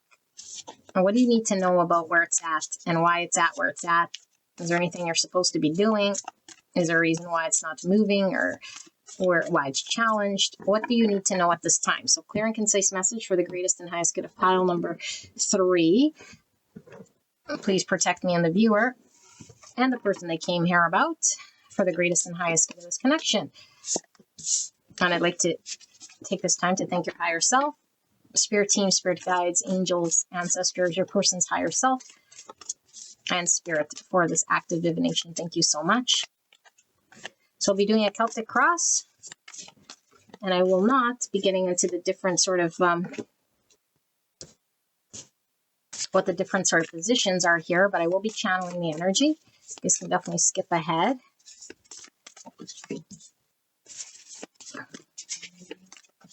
For pile number 3, Spirit, what is the block? And where's this connection energetically sitting? All right, let's take a look at the pre-shuffled oracle cards. We have Clearing Karma, 6/6, Kundalini activation. Oh, wow. Intense. We have Balance, 12. The frequency of balance supports our ability to find harmony with all aspects of our 3-dimensional and multi-dimensional layers of reality. And then we have 47, Accepting Help, 47 and 2. So it says Purification Path, Ego Level. Listening to your needs, personal recognition, selfless generosity, accepting rejection, asserting your limits, being autonomous. Type 2, the helper, emotional center between giving and receiving, the root chakra. Libra, Pisces energy. And then we have empathy, 97 and 7, sharing of feelings, comprehension, receptiveness, careful listening, social intelligence, respect for emotions, type 7, enthusiast, thinking centered between pleasure and pain. And we have obsession. Wow. Alrighty. So, center card, we have the Queen of Pentacles in the reverse, Virgo, Taurus, Capricorn. Beautiful sunflowers. Crossing card, we have the Death card, Scorpio energy. And the roots, here we have Temperance in reverse, Balance, Sagittarius energy. Passing, we have Justice, Libra energy. Just feeling that from this 2 here. Wow, major, major, major. This is insane. Crowning card, you have the Hierophant, more major, Taurus energy. These readings are going to be very powerful. Okay, future position here. 10 swords. Sorry, my phone goes off here. Clouds in my area. 10 wands. 10 of swords, 10 wands, death. Endings. We have the Lovers and the Ace of Cups in the reverse. And this sees other energy. Okay, hopes and fears. We have the 4 wands. And then in the outcome position, we have the 8 of wands. Bottom of the deck. And we have the Knight of Wands and the Knight of Swords. And under that, we have the 8 of Pentacles. Okay. Well, 3 swords is popping out. Nine of Wands, Three Swords. Okay, sorry, it's popped out here, so we got a lot of train of cards here. Let me put that here. Okay, let me sit here with this energy and begin to channel what this is showing you or telling you about where it's stuck.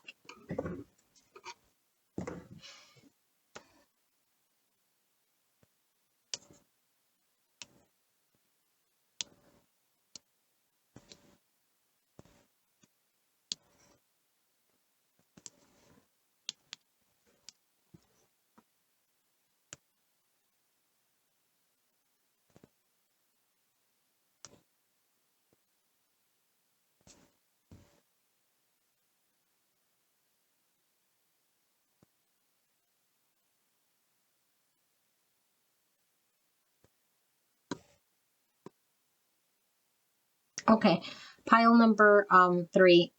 This is also very interesting energy. This could be you or the person you're dealing with here. One or the other. I'm going to read it as this person. Okay, if I switch it on you, then I apologize. It's not my intention, but when I start to channel, it comes out the way that it comes out. This could apply to both of you guys for sure, especially if it's twin flame. So I do suggest you go listen to the intro because it talks about how twin flame dynamics generally are. And one regard of, or one type of twin flame experience could be one where someone is married or both people are married. Very common, you know. In fact, this is what I'm seeing here. It's a life we've created, and it does feel like a marriage with this Justice and this Hierophant and this Queen of Pentacles and this reverse, in the reverse. Okay. So this person I feel is in a family situation, in a commitment of sorts. Family, whatever family means. It could be their birth family. It could be their married family. There's this energy that this person is in, and I feel like their independence is so intermingled into this family arrangement that this person doesn't see their own self separate from it. And it's not because they want to be there necessarily, but it's so ingrained in the foundation of this person's world. And when we experience twin flame journeys, it's like it doesn't matter what's easier, it doesn't matter what we've experienced in the past, doesn't matter what's been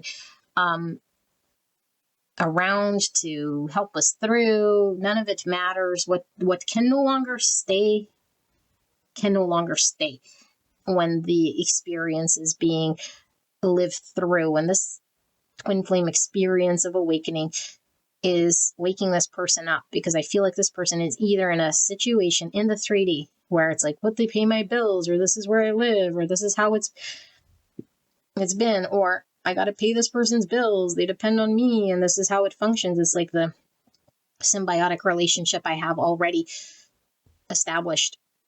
And then everything inside of that functioning system understands it to be like this. So all the people that are in there understand it this way.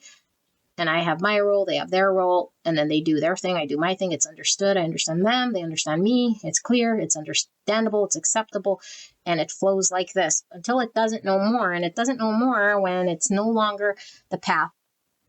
And then all sorts of shit hits the fan. Shit hits the fan because it's like, I want to be able to go at my pace, but it's like the pace would be, the ego would be too fearful of change. It wouldn't know anything until the pressure is too much. And what's happening here is there's a lot of pressure here. The pressure is created by an obsessive, intense energy that gets created here. This person is under a lot of pressure. And so sometimes this pressure could be sexual pressure. It could be, I am connected to my twin who's outside of this dynamic, which I do feel you are. Or if this is you, then your person is. The separate twin here is outside of this dynamic. And it's creating like a pressure cooker energy. And it's saying like, the new can only be experienced when the old is released and processed and put behind. So we can't get into the new and create a whole new environment when we're still clearing out old karma. This is my environment, and this is how I depend on it, and this is how it depends on me. So this person is going through a very intense energy right now as we read this thing. Awakening to the truth, releasing what no longer serves, detaching from things that are old in this person's world, relationships, how they live, the decisions they make, and how they engage. And it doesn't necessarily mean they're like, I don't want it no more, I'm going to let it go. No, in fact, it's opposite. I don't know how to let this go. I don't know what's that in which I'm supposed to be doing or how I'm supposed to be, because the new hasn't emerged. All I know is that the old here isn't functioning anymore. I'm creating this imbalance. And all I have to compare it to is the past experience. So in the past, things seemed normal. In the past, it was accepting what was, and it accepted me, and things flowed. And so my only lived experience has been this, this, and this. And so anything outside of that is tumultuous, is unknown, is not in line with what I understand. And so any of that could be threatening. Any of that could be exposing me to certain things. And so what Spirit's talking about here is when we go through this release and this shift and this change, this is a major ending of a chapter where the universe is really driving a lot of this impact here with all of this major arcana. Like, we have no ability to really do anything except for surrender with what Spirit is doing. But if we're not in a position fully to just surrender it, it makes it worse, because we resist, we attach, we don't understand, we try to make sense, we're still sort of doing maybe certain things that might not necessarily help. Really cute. It's reminding me of my cat Ginger here. So October's coming through. There's Ginger again. Okay, so October, yeah, and then we even have Death, which is, could be Scorpio energy, which is November, October.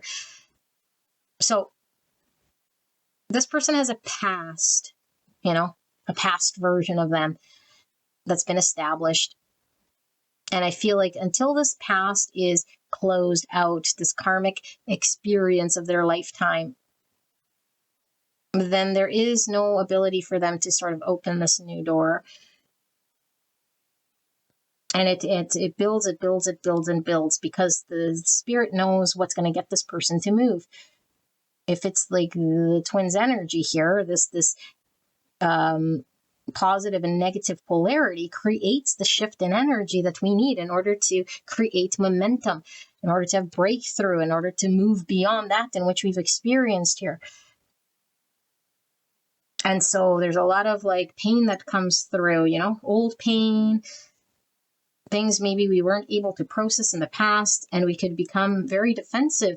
We could try to guard that in which is like, I don't want to experience change. I don't want to experience separation from that in which I know, even if I'm not emotionally, sexually, physically sort of connected to this other world.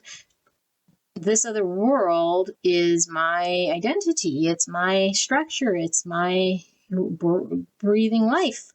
So I feel like I'm losing my breathing life here, so I'm going to defend it at all costs here. But yet there's an energy here that's pulling in a different way. So it feels like we're going to be pulled apart into two. One's pulling one way, one's pulling the other, And so when all the energy is sort of going in the motion in which Spirit is calling, then we are in flow with the universe. We're no longer resisting. The universe wants to pull us in one direction. It's like allow ourselves to go forward. So everything that's happening in this person's world is pushing them forward. And any pain this person's experiencing is they're putting the brakes, resisting, they're being maybe codependent on their environment, or this is the environment that they've learned. Even if they're the ones that are supporting an environment, it's still a codependency, because I play a role, and that other side plays a role with me. And it's this engagement. I give to it, it gives to me, or it expects from me, and then I expect from it, or it like creates some sort of understanding here.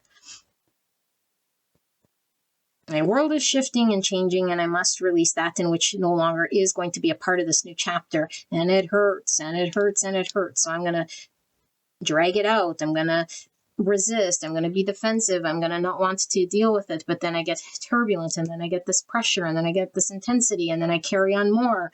I carry on more of this pressure. I carry on more of this burden, because I'm trying to upkeep something that I think is going to then free me or then feel better because I think I'm a doer, that I can heal this thing, that I can control this thing, that I can choose how it's going to happen and when it's going to happen. And the spirit slaps us upside the head and says, no, you fool, there is no you doing anything. This is spirit's going to do what it does. And the more we resist, and I'm saying spirit, and in this energy, it's coming through as a kundalini. And we resist the kundalini, and I'm not going to get too technical with this, but it's the energy. Energy is a force. It's a movement. It's almost like I'm going to stop the wind, No, you're not. And what happens when you stop the wind? You just get more irritated and you lose your tent, Things go with the wind. But when we run with the wind, we get to where we need to go. And the same analogy, it's like the universe is pushing us forward. Go with where it's pushing us. Do not resist it. Okay, now I feel like this cat is going this way. These poppies talking about the past. Even these wands, these birds look like they're sort of going that way, but the 8 wands in traditional tarot is like moving forward movement, And in fact, this could look like they're all sort of landing, going forward, but no, because I feel like this person's going against, they're resisting, they're going against the natural flow of this thing, and I feel it has something to do with the past relationships, my past experience here. It's not quite done. I'm still ironing out the karma. And so is this person oblivious to the fact that there is something here in front of them that is very part of their destiny or part of this sort of path of forward movement? They're not blind to it. But what Spirit is saying is in order for them to consciously choose towards it, they're going to have to work through the experience that they're being presented with here, which allows for healing, which allows for self-love, which allows for them to deal through their 3 swords, for them to emerge out the other side of this experience by letting go and going through the transformation. And then they'll be ready to explore this conscious connection and choose it. But until then, it's sort of blocked until they're ready and prepared. And so I feel like this person is most likely, if they can, ignore a lot of that in which it feels too heavy. They try to not have to deal with. Okay, but that could be a way to avoid. But I feel like this person is very tired. I feel like this person is very tired. I do feel like this person does need rest, but if they're using this sort of not seeing, not doing as a way to avoid what they're being asked to do, I feel they're just sort of sitting here with this 3 sword. And the 3 sword does need to get processed for sure. So sit with the 3 sword, that's fine. But we have to like process the 3 sword, not just like prolong it, close our eyes and pretend it doesn't exist, It's like they're sleeping on the truth. They're sleeping on looking at this thing. And here comes Spirit with this crow, and this death is like, I was going to say cock-a-doodle-doo. It's time to wake up. It's time to wake up to that in which I'm asking you to see. And you can only sleep there for so long before you got to eat and use a washroom, and the truth comes through here. So I think this person is going slow. I feel this person is heavied and burdened. I feel this person might be at times trying to use old techniques in order to avoid or delay or prolong this thing, which makes it worse, which doesn't allow for forward movement. And they're being called to get into a state of balance first, because balance will allow them to sit with the energy better. They won't need to sort of unplug because it's all out of balance and it's too intense and it's too heavy and it's all this like obsession and intensity and passion and pain and all of this world's being turned upside down. It's like, well, the last thing I need is a new beginning. No, I gotta just gain my bearings, So this person's going to gain their bearings. When the bearings get gained, then we got more balance. When the balance gets gained and everything is then sort of more centered, then I can sort of look at my energy here and be more centered in order for me to connect to self-worth, self-love. I'm deserving of love. I'm deserving of a new beginning. I can experience something new. I got to be open to it first, and then I can open the door. But if I'm all upside down, if I'm carrying all these things, if I'm not knowing which way is forward or back, if I'm still intertwined with karma and past things and getting in the way of my kundalini and the forward movement, then this is my suffering. So if you're saying, well, how does my other person feel here? It's like the other person, I feel there's a lot of mirroring here, okay? It doesn't necessarily mean that both these two people are two separate marriages, but one energy is definitely in this thing. The other one is also sort of in a thing like this, but it's like they're wanting to go through it together, like share the feelings, share the understanding. Like you don't got to carry it sort of on your own. It's like, let me in. It's almost like when we're facing something, some people just like want to do it themselves, you know? It's like once I'm on the other side, then I'll be free, and then I'll come to you in that energy, because I don't know, for so many reasons, it's like, I don't want you to see me like this, or I don't want to be a drain to you, or I don't even admit it to myself, or I think that I could do it on my own, or it's just like anyone can know this, but this person, I don't want them to know this about me, or this about, you know, because then they'll see how weak I am, or then they'll know the truth, or then it's like all these like ego things that don't allow us to accept help, or like to confide in what we're going through. And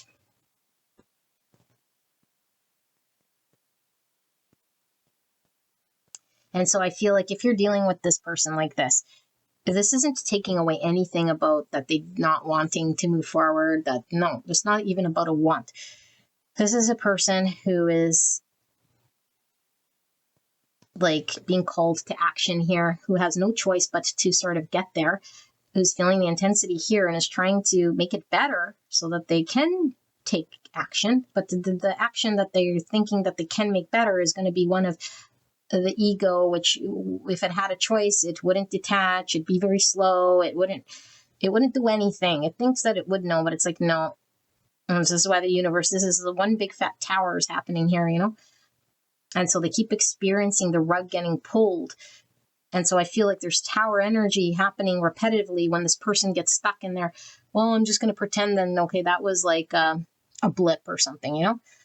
Maybe the intensity isn't there. Maybe this twin flame experience here is just like it's gone now. Or maybe I can still hang on to the old. Or maybe I can still do the same thing. It's like, are you sure? Because boop, then another tower, and another tower, and another tower. And the spirit will not stop with the towers. Once this kundalini starts, it doesn't stop. It's saying you will not stop until this transformation happens, until you're on the other side here without resisting. And so this repetitive experience, I feel, is going to be one in which this person is going to have to lean in and surrender to empathy. They're going to have to be open to that in which the universe wants to show to them in order for them to then move. Trust the universe, trust the calling, trust this connection, or trust the flow of it. Like, I feel this person doesn't necessarily trust it so much, you know, because what they know is what they know. That's what I trust. So I feel like this person is trying to upkeep I'm going to sneeze, upkeep a world they know. It's exhausting, and it could provide a sense of familiarity and a false sense of security, stability, but stagnation. It's just prolonging, it's avoidance. And they can say, well, it's comfort, but it's like, yeah, but it's the devil, you know, it's still a devil. And the longer we're here, the longer we delay the change. And they may think that it's like, they may think a whole bunch of things about what right means and what they're actually supposed to do that's right and what is wrong, and all of that stuff, I think, is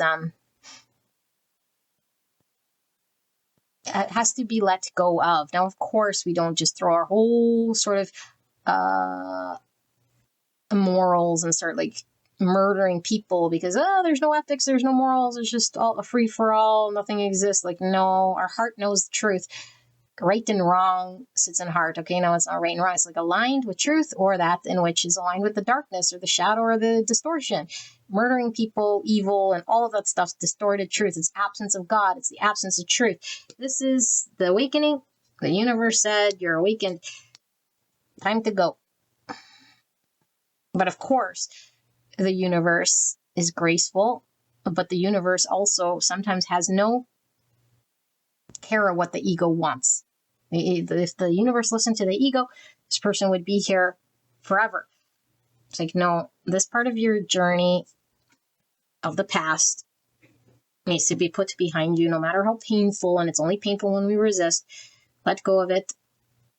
Don't be too concerned with what people expect of you or how you're supposed to be or what you're supposed to do or what others think this is the doing and shouldn't do and this is good and this is bad.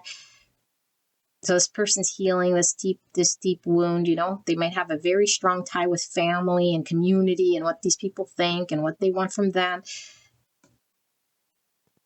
And so this whole thing is like lighting a fire under their ass. It's like, oh, now I have this other intense thing with my twin flame. And it's like building like a pressure cooker. It's like, yeah, because you can't just keep this illusions of egos. And they're like, it's not an illusion, it's who I am. It's like, no, it's who the ego is attached to. It was where the ego got an identity from, but it didn't mean it was from truth. The truth is now coming through. This kundalini is the life force of energy. It is the truth. It's creating balance and order. It's pushing this person into truth. So I think this person is in a little bit of an in denial about this connection, I feel, because it's like if I knew the truth or admitted the truth or said the truth, then it's like it becomes real. So I feel like there's a little bit of not acknowledging what this connection is, their role in it, the other person's emotions, their involvement in what they can do. And the reason why is because they're still not feeling like they're at that point because they're dysregulated. They're still keeping all of their energy to resist and to upkeep this world that no longer exists. So they have no energy on the side here to express their emotions, to listen to how you're feeling, or to like really sort of extend the other side of this equation. So it's like, why are they removed? Or why are they like, are they doing this because they hate me? Or are they doing this because they're not seeing the value here? Are they doing this because they'd rather be there? Are they doing this? No, this isn't even a choice. This is no choice. This is the ego is so integrated into the life that I had, and now this life that I had is being pulled from me, and my only first reaction is to try to maintain its pace, which means I'll resist certain things. I'll try to get in the way of the rug being pulled, and then I'll make it all sorts of ways. Meanwhile, the universe is like gathering momentum. This connection is blowing up over here. And say, move, move, move. Move, move, move. Move in truth. Move with the wind. Or else you're not going to get anywhere. And you're not being asked to run against the wind. You're being asked to move with this thing. I was like, wait, I got to make peace here. Wait until I say it's ready. Wait, because this thing, and we make all sorts of reasons. Grandma needs me to pay for her rent. You know, whatever. My baby daddy's over here. Whatever the story is, you know. But this family needs me to, I don't know. So for you guys, I feel like an angel number. Okay, I didn't do this with the other ones, but I'm going to pull an angel number here to see what comes through. Look at this. Renew love. A relationship needs attention. Angels are signaling that an important relationship in your life needs renewal and attention. People can often hurt the ones they love the most, and you're being called to recognize that. Who in your life could use a little tender, loving care? Think of the way you can show a person you love that they are still special to you now as they were the day you first met them. So I feel like this is a block here.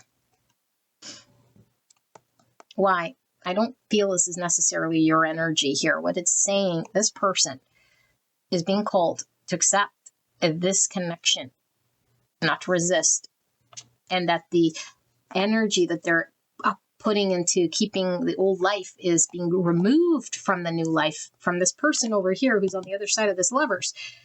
The other side of the Lovers doesn't know it needs attention. It needs attention. And I feel like this person's too busy upkeeping the old world to be able to give attention to anything but the old world. So I'm going to pull a card here. Okay, so clear and concise message for pile number 3, Spirit. I see an angel number for pile 3. What do they need to know? What is the angel number that comes through for pile 3 at this time? Any message they need to know from their angels, guides. Thank you, Spirit. Alrighty. 986, forthright. Practice saying no. Your angels want to alert you to your tendency to confuse yes with no, and they are asking you to stop.